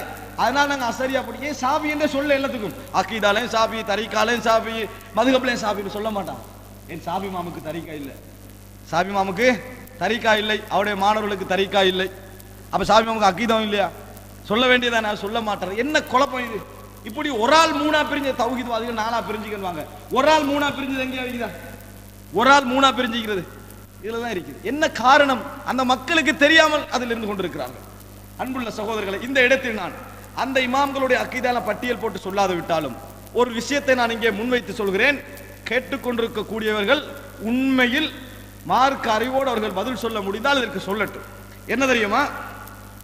இமாம் சுபுக்கி, நான் ஏற்கனவே சொன்னேன், தாஜுத்தீன் சுபுக்கி ஷாஃபி மதகுடைய மிக முக்கியமான அறிஞர் ஒருவர். அவர்கிட்ட முஈதுன் நிஅம் அப்படி ஒரு புத்தகம், முபீதுன் நிகம் என்ற ஒரு புத்தகத்தில் 62ஆம் பக்கத்தில் அவர் சொல்றாரு, நல்லா கேளுங்க. வஹாஉலாஇல் ஹனஃபிய்யா வஷ்ஷாஃபிஇய்யா வல் மாலிகிய்யா வஃபுதலாஉல் ஹனாபிலா வல்லாஹு தஆலா வலில்லாஹில் ஹம்த் ஃபில் அகாயித் யதுன் வாஹிதா குல்லுஹும் அலா ரஅய் அஹ்லி சுன்னah வல் ஜமாஅ யுதீனூன அல்லாஹ் தஆலா பி தத்பீக் ஷைഖ் சுன்னah அபில் ஹசன் அல் அஷ்அரி ரஹிமஹுல்லாஹ் லா யஹீது அன்ஹா இல்லா ருஆஉம் மினல் ஹனஃபிய்யா வஷ்ஷாஃபிஇய்யா லஹிகு பி அஹ்லில் இஅ்திஸால் وَرُعَاءٌ مِنَ الْحَنَابِلَةِ لَحِقُوا بِأَهْلِ التَّجْسِيمِ وَبَرَّأَ اللَّهُ الْمَالِكِيَّةَ فَلَمْ نَرَ مَالِكِيًّا إِلَّا أَشْعَرِيًّا عَقِيدَةً وَبِالْجُمْلَةِ عقيدة الأشعري هي ما تضمنته عقيدة أبي جعفر الطحاوي التي تلقاها علماء المذاهب بالقبول ورضوها عقيدة. இந்த வார்த்தையில் என்ன சொல்ல வரார் தெரியுமா? இந்த இமாம்கள் இருக்கிறாங்களே, ஹனபி மதுஹப், ஹம்பலி, அஷ்அரி, எல்லா அந்த அதாவது 4 மதுஹபினரும் எந்த அகீதால இருக்கிறாங்க தெரியுமா? அபுல் ஹசன் அல் அஷ்அரியோட அகீதால இருக்கிறாங்க. அபுல் ஹசன் அஷ்அரியோட அகீதா என்ன தெரியுமா? அபூ ஜாஃபர் தஹாவி என்றவருடைய நூலிலே எது வந்ததோ அந்த நூலுள்ள அகீதாவில் தான் இந்த இஸ்லாமிய அறிஞர்கள் அனைவரும் இருக்கிறார்கள் அப்படின்றார். இப்ப அகீதா அத்தஹாவியான்ற புத்தகத்தை தான் அவர் சொல்றாரு. இந்த அகீதா அத்தஹாவியால என்ன இருக்குதோ அந்த அகீதாவில் தான் முன் சென்ற இஸ்லாமிய அறிஞர்கள் எல்லாம் இருந்தார்கள் அப்படின்றார். இமாம் சுபுக்கி சொல்ற பொழுது சரியா இருக்குது. இப்ப நான் கேட்கிறேன், இமாம் சுபுக்கியை மதிப்பவர்கள், இமாம் சுபுக்கியை ஆதரிப்பவர்கள், அகீதா அத்தஹாவியான்ற புத்தகம் இருக்குது, குர்ஆன் சுன்னா படிப்பிக்கக்கூடிய எல்லா மதரசாலையும் சிலபஸ் அதுதான். அகீதா தஹாவியா புத்தகம் இருக்குது, அதான் சிலபஸ். ஆனால் ஒரு ஷாஃபி மதுஹப்ல சிலபஸ் இல்ல மதரசால, ஒரு ஹனபி மசாலா சிலபஸ் இல்ல, ஒரு ஹம்பலி மசாலா, ஒரு மாலிகி மதுஹப் மசாலா அது சிலபஸ் இல்ல, தௌஹீத் மசாலா மட்டும் தான் சிலபஸ். எது இந்த சொல்ற புத்தகம்? அப்படி என்றால் எங்களுக்கு எதிரானதை நாங்க சிலபஸா வச்சுக்கிறோமா, இல்ல விளக்கத்தை நீங்க மாத்தி கொடுத்திருப்பீங்க என்றார். அப்படி இல்லை அன்புள்ள சகோதரர்களே, அதில் நான் உங்களுக்கு சில செய்திகளை சொல்கிறேன். அதிலே அந்த தஹாவியாண்ட அகீதாவில் 64வது பக்கத்திலே பார்க்கலாம், வல் முஃமினூன குல்லுஹும் அவுலியாஉர் ரஹ்மான் வ அக்ரமுஹும் இன்தல்லாஹ் வ அத்வஉஹும் வ அத்பஉஹும் லில் குர்ஆன். அதாவது மூமின்கள் இருக்கிறாங்களே அவர்கள் எல்லோரும் அல்லாஹ்வுடைய அவுலியாக்கள். மூமின்கள் எல்லோரும் அவுலியாஉர் ரஹ்மான், அல்லாஹ்வுடைய அவுலியாக்கள். அவர்களிலே அல்லாஹ் இடத்துல மிக உயர்ந்தவர் யார் தெரியுமா? யார் குர்ஆனை நல்லா ஃபாலோ பண்றாரோ அவர்தான். இதுல கொஞ்சமாவது தரீக்காட வாடகைதா? இது 64வது பக்கத்துல மூமின் அவுலியாக்கள் என்றால் யார் தெரியுமா? மூமின்கள். யார் அதுல அல்லாஹ்விட்ட மிகவும் கிரேட் ஆனவர்? குதுபு நாயகம் அல்ல. யார் கிரேட் ஆனவர் தெரியுமா? யார் குர்ஆனை நல்லா ஃபாலோ பண்றாரோ அவர் கிரேட் ஆனவர்ன்றத பார்க்கிறோம். அடுத்தது அதுல 83வது பக்கத்துல வலா நுஃபத்திலு அஹதம் மினல் அவுலியாஇ அலா அஹதிம் மினல் அம்பியா. எந்த ஒரு வலியையும் எந்த ஒரு நபியை விட சிறந்தவர் நாங்க சொல்ல மாட்டோம். சூஃபியாக்கள்ல கொஞ்சம் பேர் சில வலிமார்களை நபிமார்களை விட மலக்குமார்களை விட சிறந்தவர் சொல்லுகிறோம். அப்படி நாங்கள் என்ன செய்ய மாட்டோம், சொல்ல மாட்டோம். அதோட சேர்த்து அதாவது 84வது பக்கத்துல வனுமினு பிமா ஜாஅ மின் கராமாத்திஹிம், அவருடைய கராமத்துகள் சங்கைகள் ஏதாவது நடந்திருந்தால், அற்புதங்கள் ஏதாவது நடந்திருந்தால் ஏற்றுக்கொள்வோம். எப்ப ஏற்றுக்கொள்ளும் தெரியுமா? வஸஹ அனி திகாத்தி மின் ரிவாயாத்திஹிம், அறிவிப்பாளர் வரிசை சரியான செய்தியோடு வந்திருந்தால். ஒரு சம்பவம் இப்படி நடந்தது என்று அறிவிப்பாளர் வரிசையோடு சரியான செய்தியோடு வந்திருந்தால் நாங்கள் ஏற்றுக்கொள்வோம் என்றார். இந்த ஒரு துண்டு தான் இமாம்களின் அகீதா என்ற டாபிக். எது இதுல நீங்க விளங்கிக் கொள்ளணும், சுபுக்கி என்கின்ற மார்க்க அறிஞர் ஷாஃபி மதுஹபிலேயே, இலங்கையில ஷாஃபின்னு தான் அதை பேசுறேன், மிக முக்கியமான மார்க்க அறிஞர். அவரை மறுத்தா ஷாஃபி மதுஹபே இல்லைன்னு சொல்லிடுவாங்க. அவ்வளவு பெரிய முக்கியமான ஒரு மார்க்க அறிஞர் அவர். இமாம்கள் எல்லோருடைய அகீதாவும் அகீதா அத்தஹாவியால எது வருதோ அதுல உள்ளதான் என்றார். ஒரு சில முரண்பாடுகளை வைங்களேன், ஒரு 95 விதமான விஷயங்கள் உடன்பாடு என்றார். இதுல அதுதான் அவர்களுடைய நம்பிக்கையாக இருந்தா இந்த சிலபஸா போட்டிருக்கக்கூடிய மதரசாக்கள் எது? குர்ஆன் சுன்னா உள்ள மதரசாக்கள் தான். இப்ப இதுல போடப்பட்ட நான் சொன்ன விஷயங்கள் அவுலியாக்களை பற்றிய நம்பிக்கைகள் இந்த அந்த மாதிரியான விஷயங்கள் எல்லாம் இருக்குதா இல்லையா? வேற விஷயங்கள் இருக்கு. நான் தரீக்காவுடைய சப்ஜெக்டுக்காக மட்டும் அதை எடுத்துட்டு வந்தேன். இந்த துண்டுல அவுலியா யார் என்பதை தௌஹீத் குர்ஆன் சுன்னா அடிப்படையில் பேசக்கூடியவர்களோடு ஒத்து போகிறதா, சூஃபியாக்களோடு ஒத்து போகுதா? அவருடைய விளக்கம் எதோட ஒத்து போகுது? ஏன் அவருடைய அகீதா, அவர் எழுதின நூல் இருக்கிற குர்ஆன் சுன்னா அடிப்படையில் எழுதப்பட்ட நூல். அவர் சொந்தமாக எந்த கருத்தையும் வைத்து என்ன செய்யவில்லை, அதை சொல்லவில்லை என்பதை பதிந்து கொள்ள வேண்டும். அன்புள்ள சகோதரர்களே, இஸ்லாமிய அறிஞர்களில் அபூ ஹனீஃபா தொடக்கம் இமாம் அஹ்மது இப்னு ஹம்பல் வரைக்கும் அவர்களுடைய எதை எடுத்துக்கொண்டாலும் இவர்கள் இன்று சொல்லக்கூடிய போலியான அகீதாவுக்கும் தரீக்காவுக்கும் மதுஹபியத்துக்கும் எல்லின் முனை அளவிலும் சந்தேகம் இல்லை, சம்பந்தம் இல்லை, எந்த விதத்திலும் சம்பந்தம் இல்லை. அவர்களை பற்றி இவங்க எடுத்து முன் வச்சாங்கன்னு சொன்னால், அவர்கள் இன்றைக்கு நடக்கக்கூடிய இந்த ஃபசாது பித்னால கண்டாங்கன்னு சொன்னா நஹ்னு புரஆ, நாங்கள் இதை விட்டு நீங்கி விட்டோம் என்று சொல்லக்கூடிய அமைப்பில் தான் எல்லாம் நடந்து கொண்டிருக்கின்றன. ஆனா மக்களுக்கு மத்தியில் என்ன செய்யறாங்க தெரியுமா? இது ஷாஃபி மதஹபுடைய கிதாப், இதுல இவர் இப்படி சொல்லுகிறார் என்றார். மக்களுக்கு என்ன தெரியும்? இருக்குமா இருக்கும். நம்பிக்கையை வச்சு தான் எல்லாரும் நம்புவாங்க. நம்பிக்கையை வச்சு தான் எல்லாரும் நம்புவாங்க. மற்றபடி என்னது எதுவுமே இல்லை. அன்புள்ள சகோதரர்களே, சரி நீங்களும் அப்படித்தானே நம்புறீங்கன்னு சொல்லலாம் தானே. நான் என்ன சொல்றேன், நான் பக்கம் பாகத்தோட சொல்லிக்கிறேன். இல்லைன்னு சொன்னா என்ன செய்யலாம்? அழகா ஒரு டிஸ்கஷனுக்கு வரலாம், அழகா பகிரங்க ஒரு விவாதத்துக்கு வரலாம். இதை விட்டுட்டு பேஸ்புக்ல சண்டை பிடிக்கிறது. ஏல சண்டை பிடிக்கிறது தெரியுமா? பேஸ்புக்ல தான் சண்டை எல்லாம், இங்க வரதில்லை. பகிரங்கமாக மக்களுக்கு மத்தியில் இதை வச்சு பேசினோம் என்றால் ஒரு முடிவுக்கு வரலாமா இல்லையா? முடிவுக்கு வரலாம். அன்புள்ள சகோதரர்களே, இவர்களுடைய கராமத்தில் ஒன்றை பாருங்க. இது நான் பக்கம் சொல்ல மாட்டேன். இது இந்த ஊர்ல ஓதப்படுகின்ற, அதாவது ஒரு கசீதாண்டு வைங்க, அவங்க வந்து ஒரு மதிக்கக்கூடிய மாதிரி என்னது ராத்திப் அந்த மாதிரி வைங்க. இந்த ஊர்ல வளமையாக கந்திரி டைம்ல அதில் டைம்ல ஓதப்படுற விஷயம். இதுல நான் உங்களுக்கு சில விஷயங்கள் சொல்றேன். எந்த வகையிலாவது அக்கீதா தஹாவியோட ஒத்து போகுதான்னு பாருங்க. எப்படி கராமாத்துக்கள் விஷயம். இதுல ஒரு விஷயம் சொல்றாரு அவர், என்ன அற்புதமா இருக்கீங்க. முஹிதீன் அப்துல் காதர் ஜீலானிக்கு முஹிதீன் என்ற பேர் எப்படி வந்தது? நான் பக்கம் மட்டும் தான் சொல்றேன். 172 173 புத்தகத்தை சொல்ல விரும்பல, பார்க்கலாம், அவங்களுக்கு தெரியும். விளங்கிட்டா? 172 173 பக்கத்துல முஹிதீன் அப்துல் காதர் ஜீலானிக்கு எப்படி பேர் வந்தது தெரியுமா? முஹிதீன் அப்துல் காதர் ஜீலானி ரோட்டால போய்கின்றார் மாணவர்களோட. முஹிதீன் அப்துல் காதர் ஜீலானி சில தவறுகள் சில விதத்துக்கள் அவட இருந்தாலும் மிகப்பெரிய மார்க்க அறிஞர், அதுல முரண்பாடு இல்லை. ஆனா அவரோட பேர்ல நம்ம வச்சிக்கிற விஷயங்களுக்கு தானே அதுக்கும் அவருக்கும் எந்த சம்பந்தம்? வீதியால போயிட்டு இருக்கோல ஒரு ஒரு ஒரு நோமலான ஒரு மனிதர் கீழே விழுந்து சீவன் இல்லாமல் விழுந்துட்டார். உதவி செய்கிற நோக்கத்தில் முஹிதீன் அப்துல் காதர் நிலத்துல இருந்து அவரை எழுப்புறார். அவர் திரும்பினா சும்மா அழகான ஒரு இளைஞன் இருக்கிறார். என்ன இது அப்படின்னு கேட்கிறார். நான் தான் இஸ்லாம் என்றார். எப்படி? நான் தான் இஸ்லாம். இஸ்லாம் அவர் திருப்பி கேட்கிறார், நான் தான் இஸ்லாம். அல்லாஹு தாலா உங்களை கொண்டு என்னை பூர்த்தியாக்கி இருக்கிறார், என்னை திருப்பி உயிர்ப்பித்திருக்கிறான். அதனால அன்றைய தொடக்கம் முஹியுத்தீன், மார்க்கத்தை உயிர்ப்பித்தவர் என்ற பெயர் என்ன செஞ்சது அவருக்கு வந்தது என்று இந்த புத்தகத்தில் எழுதி வச்சுக்கிறாங்க. 172 173. நான் கேட்கிறேன், இஸ்லாம் என்ன மனுஷனான்னு கேட்கிறேன். விளங்கிட்டா? இதன் சொல்லி பாருங்க பாப்போம். நம்புவாங்க, நம்புவாங்க. கூலகும். விளங்கிட்டானே? சிந்தனையை வித்தா யோசிக்கிறதுக்கு ஏதாவது இருக்குமா? இருக்காது. அன்புள்ள சகோதரர்களே, பொதுமக்கள் சிந்திக்கணும், கொஞ்சம் படிச்சவங்க இந்த அளவுக்குமா போகணும். ஒரு அளவுல சேகுக்கு நாங்க முரீது பட்டத்தை கொடுத்து கட்டுப்பட்டுக்கிறேன்னா வேற. இதே புத்தகத்துல சொல்ல இயலாத, ஆனா சொல்லவும் போகணும். இதே புத்தகத்துல நீங்க பார்க்கலாம். அதாவது 177 பக்கத்துல இவருக்கு ஒரு மாணவர், யாரு? முஹிதீன் அப்துல் காதர் ஜீலானிக்கு ஒரு மாணவர் இருக்கிறாரு. அவர் வேலைக்காரர், வீட்டில் வேலை செய்யறவர். இது நான் சொல்லி ஆகணும் என்பதற்காக சொல்றேன். 177 பக்கம். இதே இதில் ஓதுறாங்க டெய்லி. இது வந்து மதிச்சு இங்க ஓதப்படுகின்ற விஷயங்கள் ஒன்று வைங்க. அவர் வந்து அவரோட வேலைக்காரன் இரவு நேரத்தில் கனவு காண்றாரு. 70 முறை அவருக்கு குளிப்பு கடமையாகுது இரவுல. இந்த புத்தகத்தில் இருக்கிறேன்னு சொல்றேன், வேணா போட்டோ காப்பி அடிச்சு தந்துடலாம். 70 முறை குளிப்பு கடமையாகுது. அவர் டென்ஷன் ஆயிடாரு. அவர் விளங்கிட்டானே, டென்ஷன் ஆகி முஹிதீன் அப்துல் காதர் ஜீலானி அவர் இருக்கிறார். எனக்கு 70 முறை மட்டும் என்ன செஞ்சுட்டு இப்படி ஆகிட்டு என்ன விஷயம் எனக்கு தெரியுமன்றார். விளங்கிட்டானே? தெரியுமென்ட்டு அவர் என்ன விளக்கம் சொல்றாரு தெரியுமா? அவர் சொல்றாரு, நான் லவ்ஹுல் மஹ்ஃபூல் இதே கலா கதிர் அதுல பார்த்தேன், நீங்க 70 பெண்களோடு விபச்சாரம் செய்வதை கண்டேன். இப்படி ஒரு மாணவரை வச்சுப்பாங்களா? நீங்க நினைச்சு பாருங்க. முஹிதீன் அப்துல் காதர் ஜீலானிக்கு இது வந்து நலவாயிருக்குமா பாதிப்பாயிருக்குமா? கண்டேன், அதாவது அதுல இருக்குது. இவர் செய்யலை, கதிர்ல இருக்குது. 70 முறை அந்த மாதிரி நடக்கும் கதிர்ல இருக்குது. ஒரு பார்க்கிறாரு, ஏன்னா மாணவரே 70 முறை இப்படி நடந்தா என்ன நிலைமை? அதனால நீங்க யார் யாரோட தெரியுமா?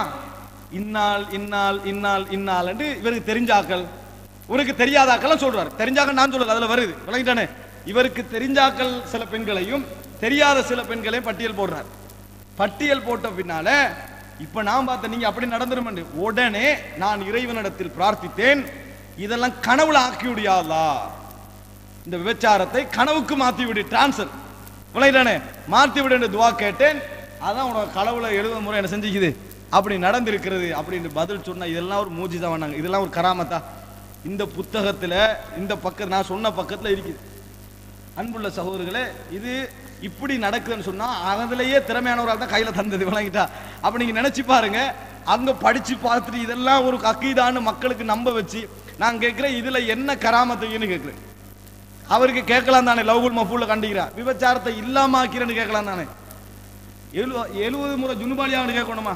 ஒரேடியா இல்லாமக்கினா முடிஞ்சு. அதுவும் லவ்ஹுல் மஹ்ஃபூல்ல பார்த்தாருன்னு சொல்றாங்க. நான் உது பில்லாஹி மின்னா நினைச்சு பாருங்க. இது இந்த புத்தகத்துல எழுதி ஒரு பாராட்டா படிச்சு கண்டிக்கிறாங்க. இது பரவலைன்னு வைங்க.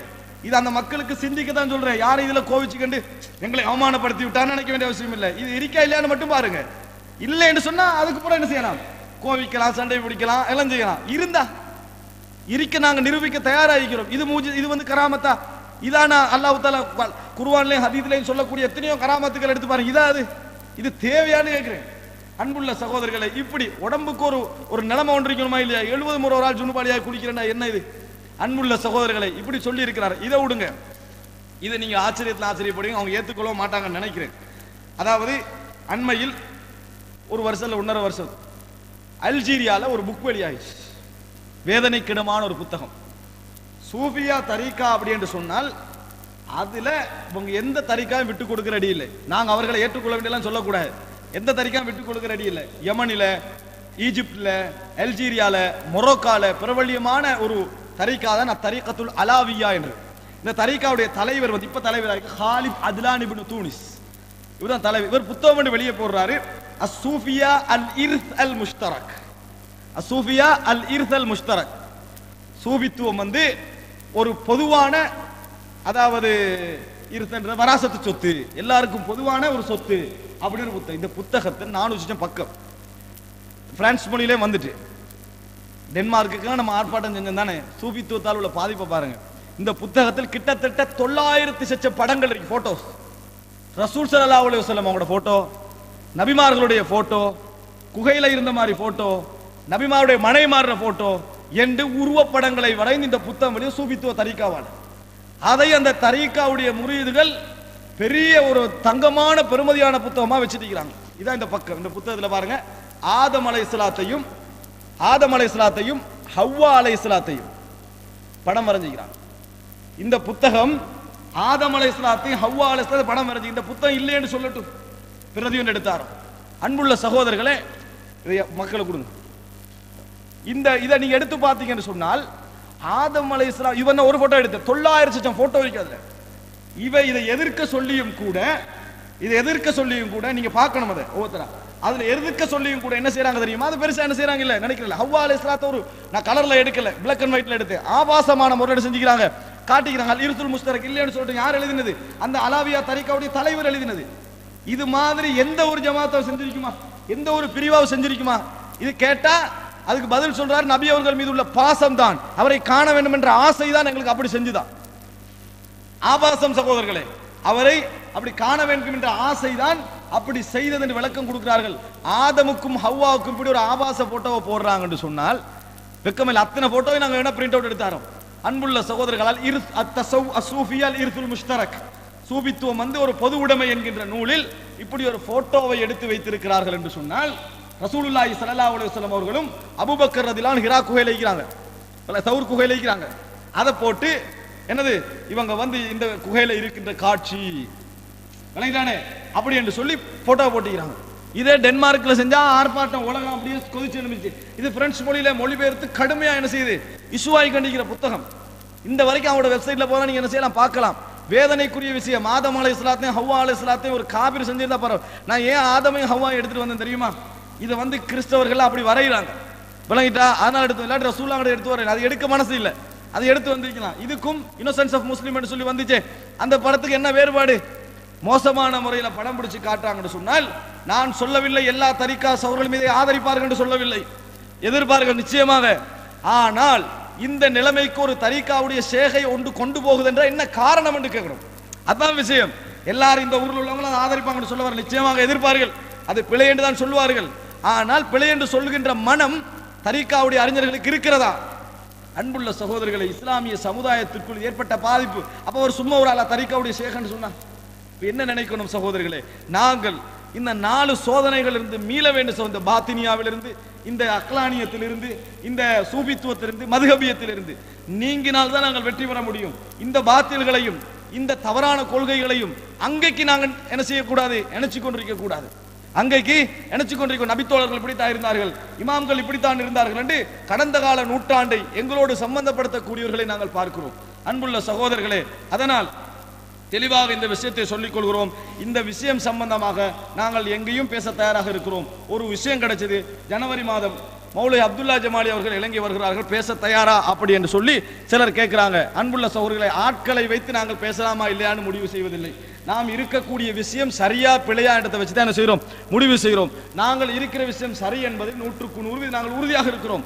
எவராக இருந்தாலும் இன்ஷா அல்லாஹ் உண்மை வெற்றி பெறும், உண்மை வெற்றி பெறும். நாங்கள் பேசுவதற்கு தயாராக இருக்கிறோம்.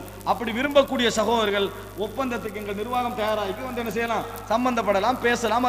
நாங்கள் வர வேண்டிய அவசியம் உண்டு இல்லை. நாங்கள் பகிரங்கமாக தான் பேசிக்கொண்டிருக்கிறோம். உங்கள்கிட்ட வந்து லெட்டர் தந்துக்கிட்டு வேண்டிய அவசியம் உண்டு இல்லை. நாங்கள் பகிரங்கமாக பேசிக்கொண்டிருக்கிறோம். யாராவது விரும்பினால் இங்க வந்து என்ன செய்யலாம், பேசணும் என்று விரும்பினால், ஊருக்கு ஹக்கு சொல்லணும் என்று விரும்பினால் நாங்கள் அதுக்கு தயாராக இருக்கிறோம் என்பதில் எல்லின் முனையளவிலும் என்னது சந்தேகம் கிடையாது.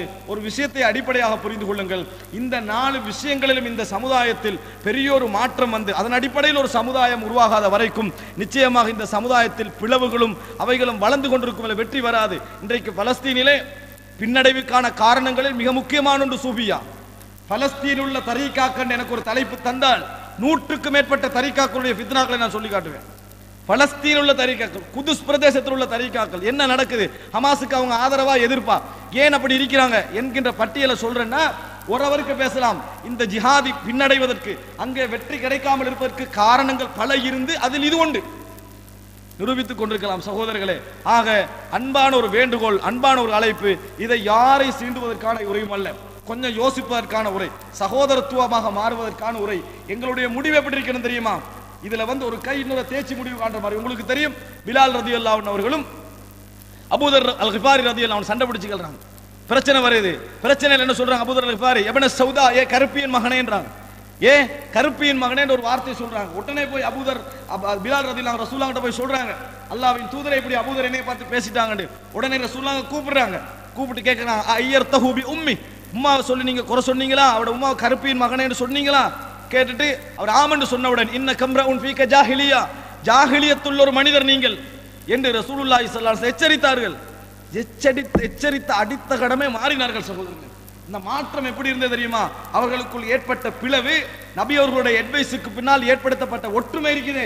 அந்த ஒற்றுமை எங்களுக்கும் உங்களுக்கும் மத்தியில் ஏற்பட வேண்டும் என்று நாங்கள் ஆசைப்படுகிறோம். அது என்ன ஒற்றுமை தெரியுமா, பிலால் ரதியல்லாஹு அன்ஹு அவர்களை எப்பொழுது அபூதர் கண்டாலும் கீழே விழுந்து கன்னத்துல வச்சு கன்னத்தை காட்டி, இதுல மிரிங்க, நான் உங்களை கருப்பியின் மகனே என்று கூப்பிட்டு விட்டேனே என்று அழுவார்கள். அப்பொழுது பிலால் ரதியல்லாஹு அன்ஹு கண்ணீர் வடித்து சொல்வார்கள், அபூதர்ரே, அல்லாஹ்வுடைய பாதையில் இரத்தம் தோய்ந்த இந்த கன்னங்களை நான் ஒரு நாளும் மிரிக்க மாட்டேன் என்று சொல்லி எழுப்பி அனைத்து முஆனகா செய்து கண்ணீர் வடிப்பார்கள் என்ற செய்தியை நாங்கள் பார்க்கிறோம். ஒரு விஷயம், நபியுடைய உபதேசத்துக்கு பின்னால் கடந்த காலத்தில் இருந்த ஒற்றுமையை விட நிகழ்காலத்துடைய ஒற்றுமை கூடிச்சா இல்லையா? அப்படி எங்கள்கிட்ட இருக்குதா? ஒரு பகமை வந்தா குறையுமே ஒழிய கூடுதில்லை. ஆனால் கடந்த கால ஒற்றுமையை விட நிகழ்கால ஒற்றுமை ஒரு பகமையின் காரணமாக அதிகரித்ததை பார்க்கிறோம். பெரிய ஒரு வேளையிலே சகோதரர்களை ஒற்றுமை ஏற்பட வேண்டும் என்றால், ஆனால் ஒரு இடத்தில் அமர வேண்டும், ஒரு இடத்தில் பேச வேண்டும், கொள்கைகளை மனம் ஊர்ந்து பேச வேண்டும், பரிமாறிக்கொள்ள வேண்டும். அப்படி பரிமாறினால்தான் இந்த ஊர் ஒரு முன்மாதிரியான ஊராக மாற முடியும். பரிமாறாமல் நீங்கள் சொல்வதை சொல்லுங்கள், நாங்கள் சொல்வதை சொல்ல முடியும், 2 பேர் 2 சைட்ல இருந்தோம் என்றால் ஒரு நல்ல முடிவு என்ன செய்யாது, வராது. நாங்கள் ஒரு அடிப்படையில் இருக்கக்கூடியவர்கள் என்றால் இருந்து கலந்து பேசுவோம், அதுக்குரியவங்களை வச்சு பேசுவோம், ஒரு மனமும் வந்து மரியாதையோடு பேசுவோம். அப்படி பேசுகின்ற ஒரு முறை இருந்தால் நிச்சயமாக ஒரு நல்ல வழிகாட்டலும் சமுதாயத்திற்கு கிடைக்கும், நல்ல ஒரு முன்மாதிரி இந்த ஊரில் கிடைக்கும். அப்படிப்பட்ட ஒரு நல்ல ஒரு முன்மாதிரி மிக்க ஊராக அல்லாஹ் ரப்புல் ஆலமீன் இந்த ஊரை ஆக்கியர் புரிவானாக. ஹாதா மா இந்தி வல் இல்மு இந்தல்லாஹ் வ அகூலு கௌலி ஹாதா வ அஸ்தக்ஃபிருல்லாஹ லி வ லக்கும். வஸ்ஸலாமு அலைக்கும் வ ரஹ்மத்துல்லாஹி வ பரகாத்துஹு.